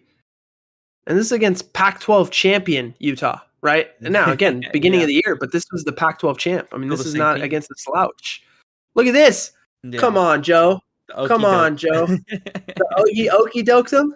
He pump faked him and then spun around, made him jump in the air, straight okey-doke, and then he's going to end up making this throw. I got so crazy I accidentally restarted the video for everybody watching. But it's all good. We'll let it play out here. But, like, dude, come on, man. Like, this guy makes plays that just, I don't know that I've ever seen, like, a whole lot of other guys make. That's the crazy part. Like, it made his comp really hard. Yeah, to be honest, I have with you. like 5 of them.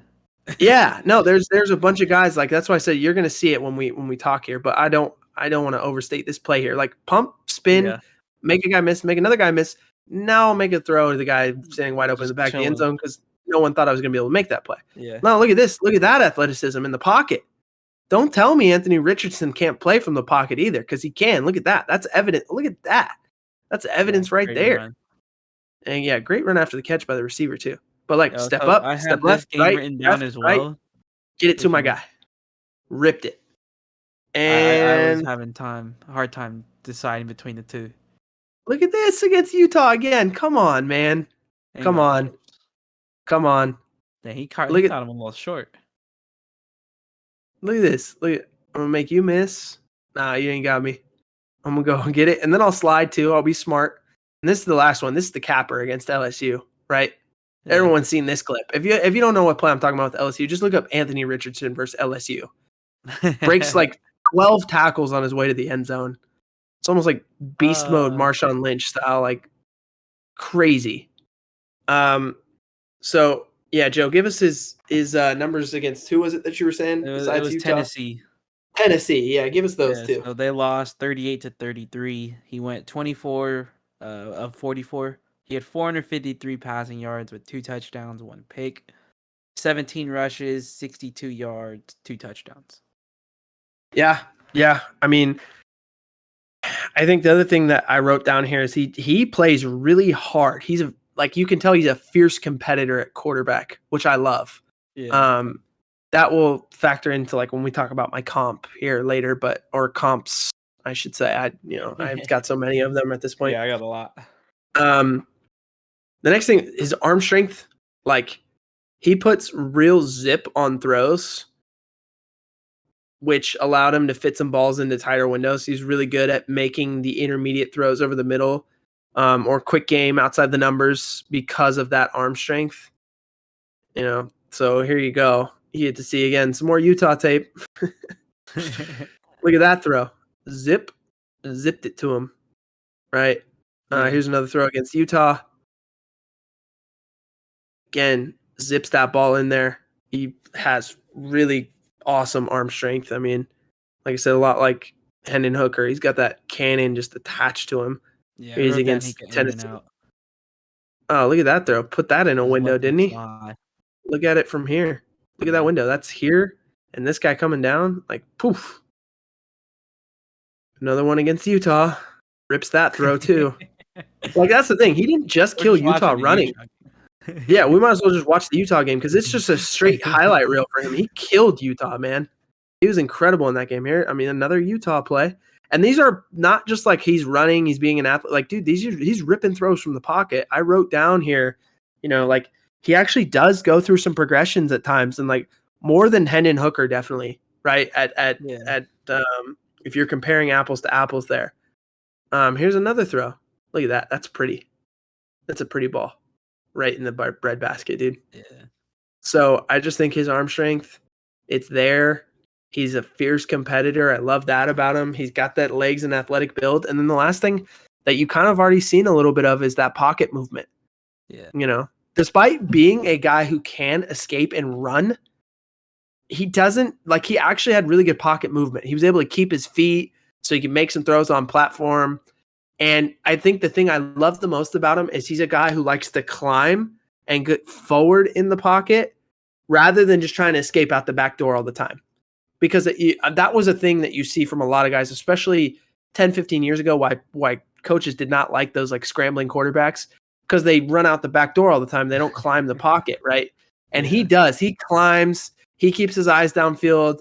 And I think that's super encouraging to see from a guy who can run when he wants to. I think that's when you get that unique blend of like, okay, we've got a guy who can run when he wants to, but he'll keep his eyes downfield. He'll climb the pocket. He'll get forward before he tries to escape out the back door. And I do like that about him. So you see it here against Tennessee. Climb, vertical ball. Nice throw. Dime. Here's another one. Rush gets to him, climbs, right? And just like his calmness, his feet in the pocket, really good. See the side step right into the throw. Dime. See that? Love that movement in the pocket from Richardson. If he can be that consistently, he's going to be pretty good. Here it is again. Step up, climb, make a nice throw to his receiver. Great delivery. Again, the Tennessee game, another really good game for him. If you're a fan, Tennessee, Utah, LSU, those were games for him where he was great. Again, step up, feel the pressure, step up. See how he climbed it instead of trying to escape out the back and kept his eyes downfield, made a great throw. Here he is again, side. Get the ball to my guy and let him go get a first down on third down. That's a great play. So I think he does a lot of those things. I think there will probably be a misnomer, that, he's a running quarterback, so he doesn't play well in the pocket. It's like, you know what? He actually does have good movement in the pocket. I can show you film right there. Now, I'm not going to tell you he's a polished pocket passer, But what I'm going to tell you is he can play in the pocket. His movement in the pocket is pretty good. And he's a pocket movement guy who can step up and then run. He's got great arm strength. He's got the legs and athletic build. Did you look at all this and you're like, what are we doing? Why is this guy not the first pick? Right? Like, I mean, seriously. If you watch the film in its totality, though, and you don't just watch Anthony Richardson highlights, there's some bad decisions, inconsistency on the accuracy, some bad mechanics here or there. He misses some throws where you're like, dude, that's a gimme. Like the things that I was talking about set Stroud and Bryce Young apart, where they don't miss gimmies. They make those always look easy. Richardson had some struggles on some of those kinds of throws where you're like, that's a gimme, you got to make that. And so I would say when you look at his biggest question is, can he be consistent enough to play quarterback in the NFL? I mean, that's as basic gets. Are you consistent enough? Like he struggled with consistency at Florida. His play was up and down, just all overall the whole time. That's why he only started 13 games. That's why he didn't start sooner. Yeah. His mechanics at times were poor. Didn't always go through progressions to make good decisions. Like he makes some throws. He has some interceptions that you're like, what the heck was that? Like, what is he doing? I think he has all the physical tools to be great, but can he become the same guy day to day every time he's on the field? And I think the big thing for him, he only had 13 starts in college. So he is really raw. He hasn't had that experience of being the day-to-day starter consistently for more than basically a year. Yeah. Right. So I liken that to a few guys right now. I mean, the big thing that came up to me was Cam Newton. Yeah. I just looked at him and thought, okay, he's built like a tank. He's got an arm that can rip it. He can run.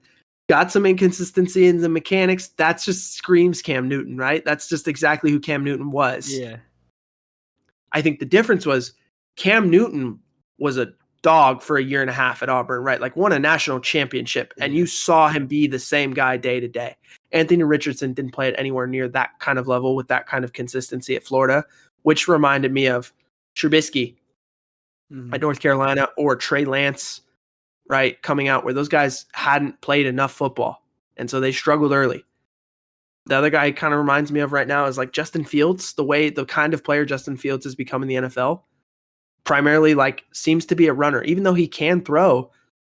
They haven't surrounded him with the necessary pieces around him to be that kind of consistent pocket passer. And so I do think there's a real possibility Anthony Richardson could kind of be pigeonholed that way.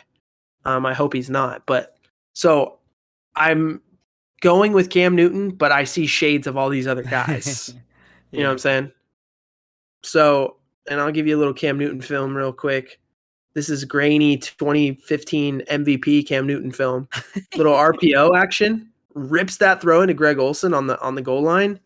That's the kind of like arm strength and arm talent that Cam has that Anthony Richardson I think really does have. And then here the ability to like, run around and extend plays, step up in the pocket, break a tackle, use that legs, that athletic build, that 6'4" frame, go get a first down on 3rd and 5. I think Anthony Richardson obviously gives you that. We saw that.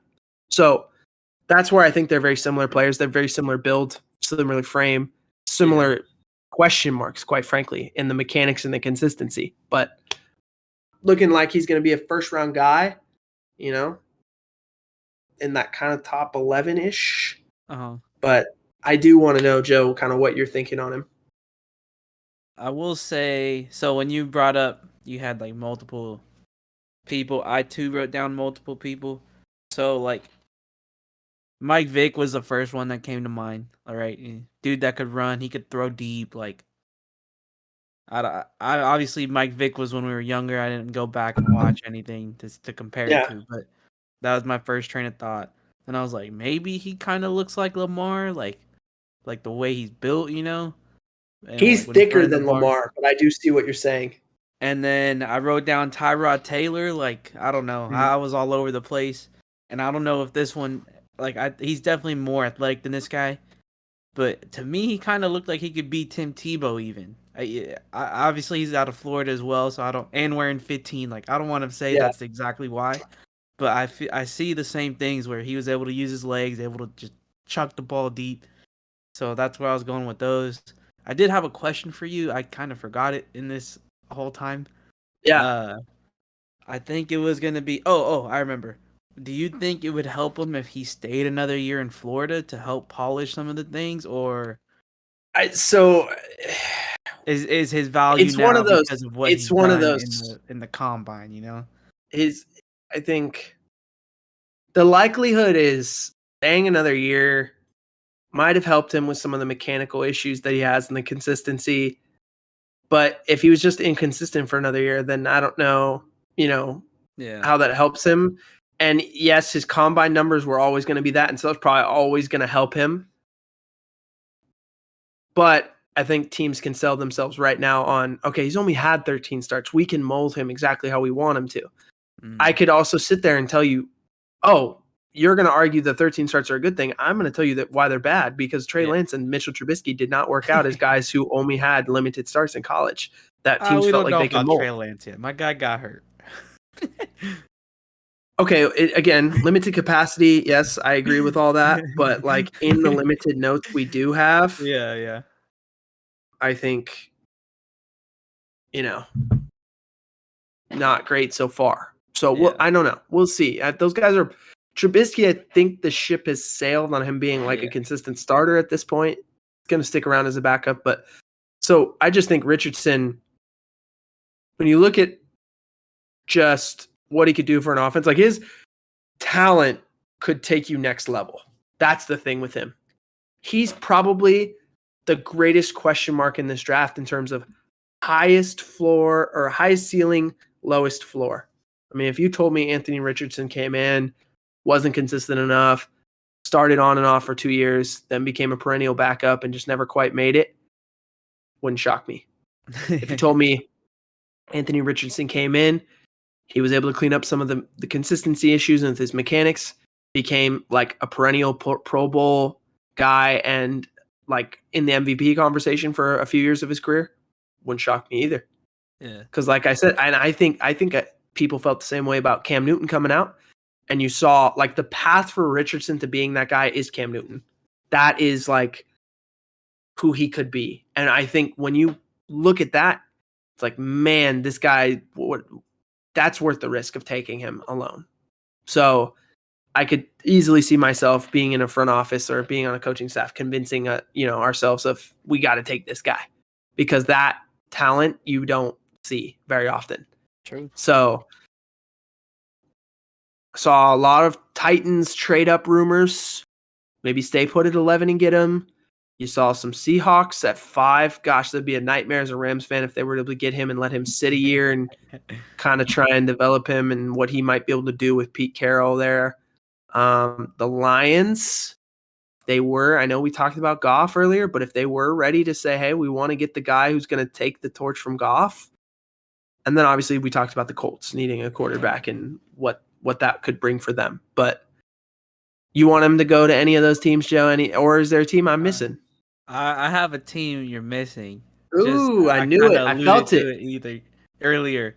But I mean, out of these ones, I'd probably just say the Seahawks again. I feel like that's the best answer I could give. But I mentioned this guy earlier, Lamar. They obviously have Huntley. Ooh, but you want him to go to the Ravens? Yeah, I don't know. And let Lamar loose. Yeah, I don't know how far they are on the list of.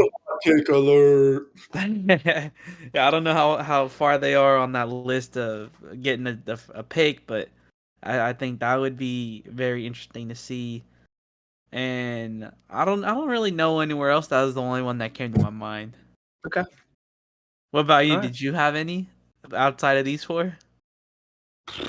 I mean, if there was a world in which the Texans don't take a quarterback at 2, but then take Anthony Richardson later, I think that would be kind of fun. Like whether they were able to stay put at 12 and get him at 12, or they traded back up again into the top 10 to get him. I think that would be kind of fun. I besides that, I think there's like a sneaky Vikings or Buccaneers trade up possibility for him or Will Levis, who we will talk about momentarily. But yeah, that's kind of another team I just want to mention, not necessarily for him, is the Packers. They could also look at getting a dude. And I mean, you kind of mentioned you think they're they're going with Jordan. I think Love, they're going with Jordan Love, man. They invested a first round pick in that guy and 3 years of paying him. They got to let him play this year to see what he's got. I think they got that. They owe it to themselves. They have to. Yeah, I feel that. All right, so the last guy we're going to take a look at today, and pretty much all of our hard work in terms of going over position by position is going to be, last but not least, Will Levis out of Kentucky. Yeah. He's 6'4", 229. He played for 4 years. He was at Penn State. I didn't know that either. I only I only know the last year. But yeah, played 2 years at Penn State. He's got 39 games over the 4 years. 65% completion percentage with 5,870 yards. 46 total passing touchdowns. I shouldn't say total. Let's see. Almost 1,200 rushing yards with 17 rushing touchdowns. Higher on the pick percentage in interceptions. He got 25 and was sacked 71 times. So Will Levis takes too many sacks, threw too many picks in college. But couple things with him. Number one. Wow, we tied that one too. His senior year film, for whatever reason, so much worse than his junior year film. His junior year film his senior year film is much worse than his junior film. His 21 film is better. He had way better players around him in 21, and so I think some of those guys were able to make more plays for him, and that helped a lot. And I think there was a greater trust factor. But there's still some throws on tape as a senior that I really question. I wrote down he was late on some progressions, made some poor decision, had some accuracy issues. He left some throws short. So I do think there are some real concerns with Will Levis. At the same time, we're talking about a guy that's 6'4", 230, and can really rip it. And at the same time, the greatest strength I talked about for him, like first thing that stood out to me, I think he's actually really good in touch throws. And, his arm maybe isn't as strong as I think some of the other guys at the top of this group, but it's strong enough. I think it's certainly strong enough to get the job done. But I think where he really excelled was, airing it, getting air under his ball, layering throws over a defender to drop it in the bucket for his receiver. And that's something a lot of young quarterbacks do struggle with. So that's a great skill to have in your arsenal already before even getting to the NFL, right? So, I'll kind of show some tape here. Here he is against Florida. I mean, this is a really nice throw. Just airing it out. Again, let's talk about the arm strength there. Obviously, to get that throw there is awesome.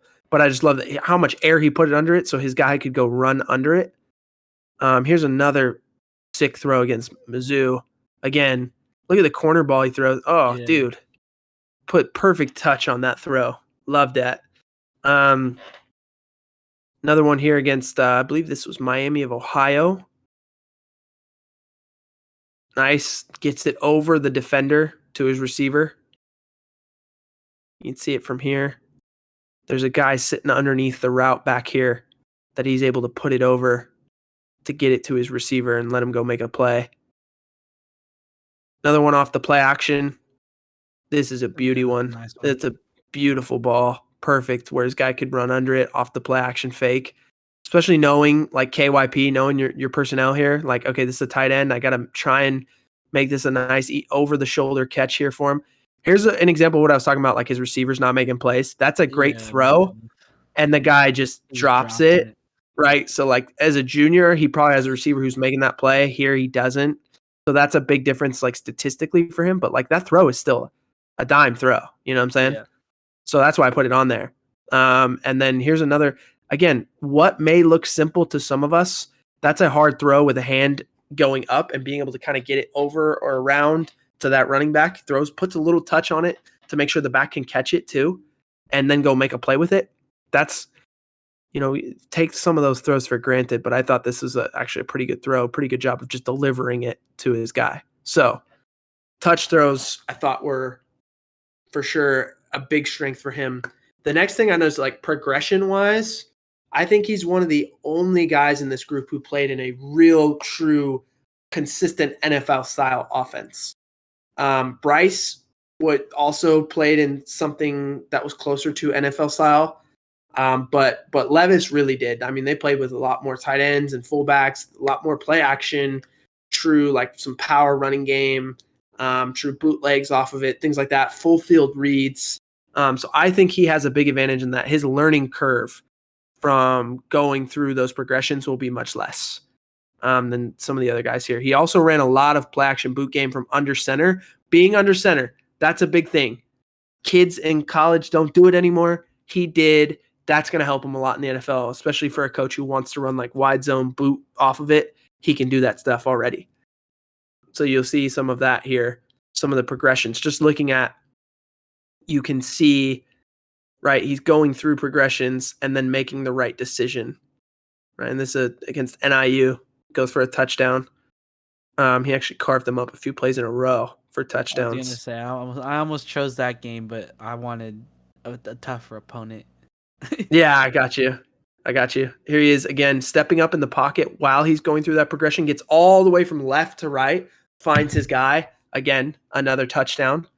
Big time play for him. And then we've got, I believe, one more throw in here against NIU where, again, he gets from one half of the field to the other. See how he's looking right side, gets all the way back to the left, gets it to his guy. And again, they're going to score another touchdown. What was the game you ended up going with, Joe? I'm curious now. I went with them over, or I guess they lost to Ole Miss, actually, 22-19. He went 18 for 24, 220, and 2 touchdowns.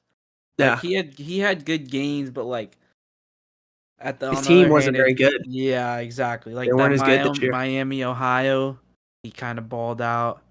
Yeah. The NIU game we're looking at, 18 for 26, 303, 4 touchdowns, but like, you know, the skill gap between the two is a little more significant. That's why. So then the last thing I noticed with Levis is just, like I said, the frame, like 6'4", 230. You know, it's a lot like I was talking about with my guy, Anthony Richardson, where he's just built. He's built like a tank. He's going to be durable in the NFL. You know what I'm saying? Like, he can take hits. He'll be able to extend plays because he can, you know, survive some of these big hits and stay on his feet, you know, provides a legitimate threat in the run game. I think it makes him valuable as like a multi-layered quarterback who can kind of do it all. I don't think he's as good a runner as Hooker or Richardson, but I think he can give you some of that. I mean, here he is against LSU. They're going to run a little zone read. Going to keep it, break a tackle, go through another guy, break another tackle, spin, right? Like, oh, this is where you start. This is where you start seeing people call him sneaky, right? Oh, he's sneaky athletic, right? Here he comes off the bootleg action, like John Elway style, like helicopter into the end zone. That's the other thing I will say. I wrote down again, like extremely competitive. I can tell this guy wants to win every moment he's in the game. I love that. And I actually would say, I think all these guys kind of fit that. Like, I think they all love football, want to be great at it, are extremely competitive at it. Like, they have other things that make them interesting. Obviously, Will Levis, like, is kind of weird, I guess. He eats these full bananas and puts mayo in his coffee or whatever. Don't really care about any of that. But guy is, like, I could tell you, is a competitor on the field for sure. Little play action, gets his feet taken out from under him, but because he's so big and strong, he's able to get the throw off. Same thing against Georgia here. Like, kind of, he takes that hit at the end of this throw that would really maybe throw off the ball, but throws a dime, you know, to his guy against Georgia. Yeah. So I think that frame is going to pay dividends in, like, being able to take hits, still make throws, being able to add something in the run game. All that's there for him. When it comes to question marks, I alluded to this earlier. Like, can he become a more accurate passer with his ball placement? He had too many moments where he struggled with his accuracy. Even with lesser players around him as a senior, if guys are dropping balls like that one I gave you, that's not his fault, right? But there are also other throws that are his fault. Like, he left throws short. Yeah. He put them high. He put them to one side. Like, he had way too many interceptions, or he just missed gimme throws. I think he really has to clean this up. He has to be more consistent if you're going to count on him. Like 25 picks is too many over the course of 39 games. That's just, it's too much. 23 were junior and senior year. Yes. So like in 2 years, he threw those 23. So, that's like he's throwing nearly one pick a game essentially that he played as a starter. So that's just not good enough. Yeah. I think he's got to clean that up. And some of that was decision making. Some of that was late on the progression. Some of that was an accuracy issue. So he has a little mix of all those things. So I just think for him, just becoming a more accurate passer, though, is going to be the biggest thing. But when you look at like, okay, what could he do for your offense, right? What does he provide? He's going to give you a mobile quarterback who's accustomed to running like play action boots, sprint outs, traditional, like old school play action, that are, those kinds of things are effective in the NFL. He's very comfortable doing all those things from under center. His skill set brings a level of creativity that, you can keep an offense fresh because he can make a lot of the throws. He can make some of those touch throws. He can add some value in the run game. But he is going to need to overcome that accuracy issue to become a legitimate long-term starter to me. So I have told a couple people of my comp for Will Levis, mentioned this to a few people. I really think he reminds me a lot of Blake Bortles. The reaction I got from that was, wow, that's disrespectful. And I would like to clarify, like Blake Bortles started for like 5 years in the NFL and went to an AFC championship game. I do not consider Blake Bortles like a bust. Yeah. I don't think he's what you hope for when you draft a number 3 player, number 3 overall. But like I said, the guy had them beating the New England Patriots in the AFC championship game and was not the reason they ultimately lost that game, necessarily. Like, he contributed certainly to them losing, but like, I don't know that I would say it was like all on him. And regardless, he was a big part of why they were there in that place in the first place. Right. So like, and it's hard to play quarterback in the NFL and have any measure of success, let alone be a guy who goes to an AFC championship. Like, I would say the same about like Mark Sanchez, who went to back-to-back AFC championships. Right. Like, people love to hate on these guys, but these guys did a lot more in their careers than many other quarterbacks ever have. A lot more guys wash out than get to an AFC championship as a starter. So to me, I just think I think that's kind of about what Will Levis is a guy who will probably start for a few years, maybe have a measure of success, and then end up being kind of a journeyman, like guy who is a backup and then washes out of the league eventually. Like, that's so I think he is. I think he's too inconsistent. I don't think he's accurate enough. That's personally how I feel looking at him right now, despite all of the physical tools he does have. Just don't see it from an accuracy standpoint. And guess what? You know who also had a lot of tools? Blake Bortles. Like, let's go watch some film, dude. Let's watch. Look at Blake Bortles is ripping throws down the field here. Like, that's a great throw. Here's another one. Fits it in a window. Like, look at that throw. And great catch by Allen Robinson. And here is his like extending a play, running with his legs a little bit. Levis can do that. And he was built, pretty big like Levis, again, making another kind of rip it throw there. Like, I do think they remind me of each other. In that standpoint, like the bigger framed guy who is very strong, can make a lot of the throws. What I will say is that Bortles has that really elongated throwing motion. Levis is a little bit quicker, not quite Stroud, but a lot quicker. And I'm not saying there's no world where Levis can be a good NFL quarterback, but I just see too many right now for me. I see too many Josh Allen comparisons. And I know that's because he literally looks like them. I wrote that down, but I don't think they play similarly. I just think he literally looks like him. Yeah, and I know that there were a lot of questions about Allen's accuracy coming out, but it's pretty rare a guy just fixes that. So I just don't think we can say like every guy who's big and has a great arm and with some accuracy issues can just suddenly become Josh Allen. Like, you know what I'm saying? Like, I'm not ready to do that. So me personally, this is where I'm going with it. I'm saying I liken him to Blake Bortles. Projection wise, like, and I'm sorry, Joe, I know you kind of wanted to talk about who your comp was for him. I know you had one. Oh yeah, I just did. I said it was Josh Allen, but I don't think they play nearly the same. I just think it literally looks like him physically standing out there. And all the stuff I wrote down from when you talked about, I said he had a nice touch. That was your first key point. You talked about him cutting balls short. I wrote down he's not too strong. That's what I meant by that. He just couldn't get the ball to his receivers sometimes. And then you talked about it just briefly right now. I said he had a quick release. That was all my notes for him. He actually did some stuff in the combine. He had 34-inch vert and a 10-4 on the broad, but that's about it. Okay. All right. I mean, he is a dynamic athlete. I think that's what you take from that, right? Yeah, I mean, those don't really mean much for a quarterback. I mean, they can at times. They can. Well, and I think that's where it comes into play. Like, he is competitive. I do think he's competitive. I think he wants to be great. So that's something that factors in his favor, I would say. But he's projected in that first round somewhere. I've seen a lot of like picks 4 through 13-ish, maybe a little later. Colts seem to be a big one for him. Seen a lot of Raiders, maybe the Texans the second time around for them. And then the Buccaneers, kind of a sneaky outside shot of maybe trading up and getting him. Is there one you kind of like based on the things we've talked about here? Any one that stands out there? Probably the Bucks. I mean, that gives them a chance to go in and try to prove something. More so, I think I like that more than the Colts. I think the Colts could get something better than him out of this group, or if they go a different route altogether. But yeah, I think the Bucks makes the most sense out of this. Raiders is interesting because I mean he could learn from Jimmy G for a year. The one I think that's another good one.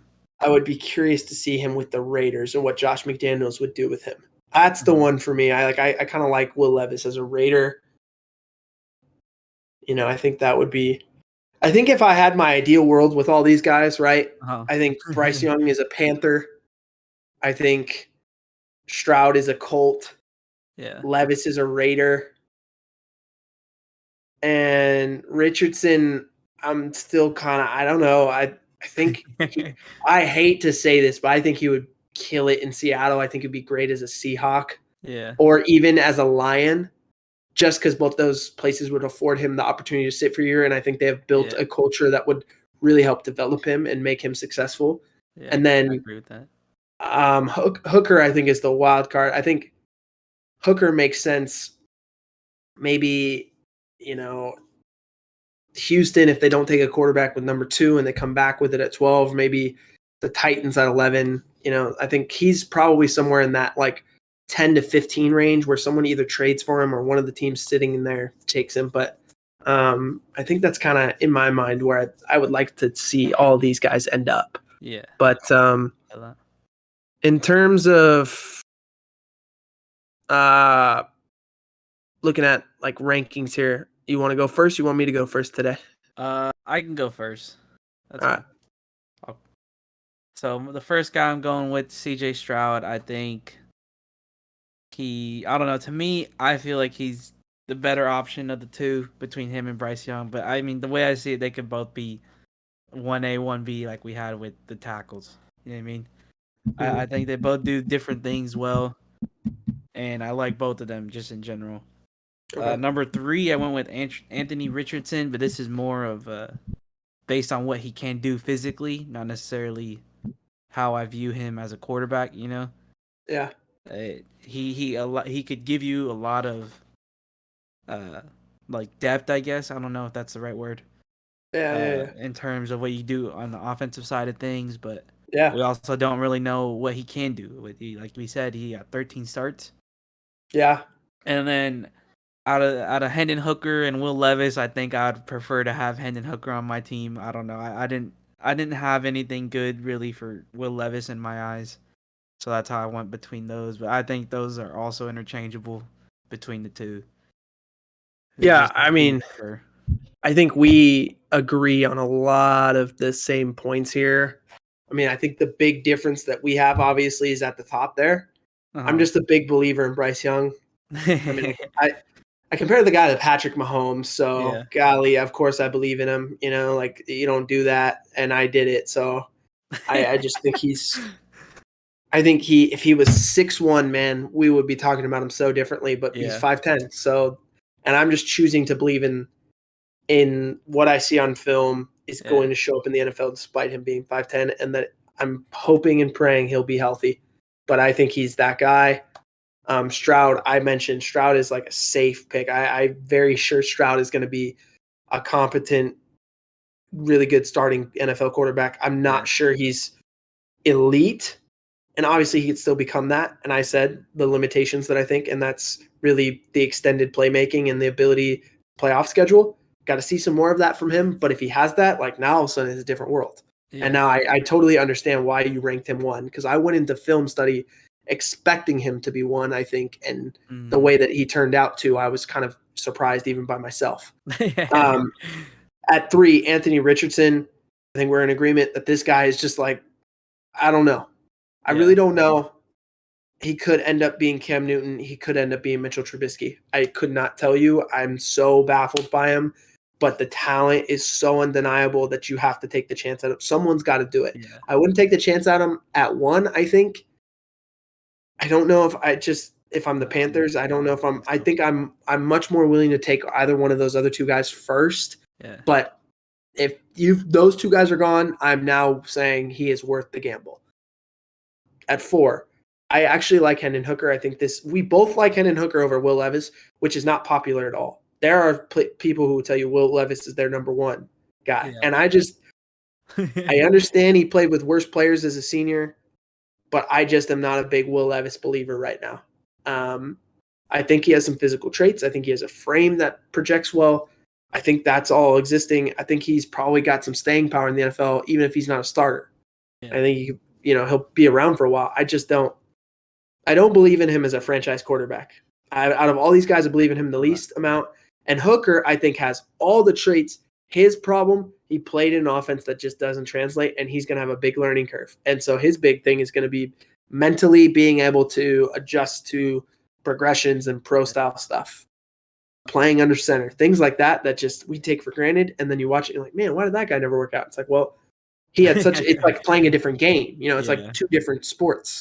So I do think there's a learning curve for him, but I really think he's good enough that he could be a pretty good NFL player. And I think that he may end up being kind of like the steal guy, right? Where he's taken way later than these other 4 guys. And we end up looking back and being like, hey, he was actually really good. Like, similar to like Lamar. Okay, Lamar was taken way later than everyone else in his class, right, at the end of the first round. And he ends up being the guy who's got the MVP, right? So honorable mention guys that I just kind of want to throw out there. Tanner McKee at Stanford is a big, like, physical specimen. Stetson Bennett obviously has the track record of winning at Georgia. Yeah. Jake Haener at Fresno State. I did get to see him in person at the Senior Bowl. He was by far the best quarterback at the Senior Bowl, if you ask me. He was pretty good. He's another guy who's a little bit smaller, and he played at Fresno State, so that's going to be kind of tough for him. Max Duggan had such a good year at TCU. He could be the guy that maybe gets taken later that ends up being better than we think. I just wonder if he has some physical limitations that may not allow him to be that guy in the NFL. We'll see. And then Holton Ahlers. If you have not heard of him, he played at ECU. He is literally the descendant of a Viking. Go read about him in Sports Illustrated. They wrote a whole feature on him. There's a whole lot of people who believe this guy could be the late steal. So I'm throwing that out there just so people know. So you've heard it. Yeah. Go ahead and look him up from ECU. Could be a steal. Who's ECU?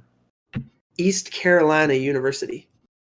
All right. So, yep. So that's what we got. And obviously we got to close it out, Joe, with a little banger. A little banger of the week, my friend. It's your turn. So this one's gonna be a little throwback. Oh, actually, I'll leave it in your hands. What you would like to see? Would you like to see a more traditional one that we always do, or would you like to see a whole new world we could explore? Well, obviously, we're picking a whole new world. All right, so the whole new world is gonna be this banana bread I made the other day. It like I had some bananas that were just ripe, I was like, I gotta open it up. I don't want these things to go to waste. I've been throwing away too many bananas. I gotta use them. Okay. Threw them in the blender, threw all the stuff in there. Got it in the pan, cooked them up, had a bite, and It was hitting, let me tell you.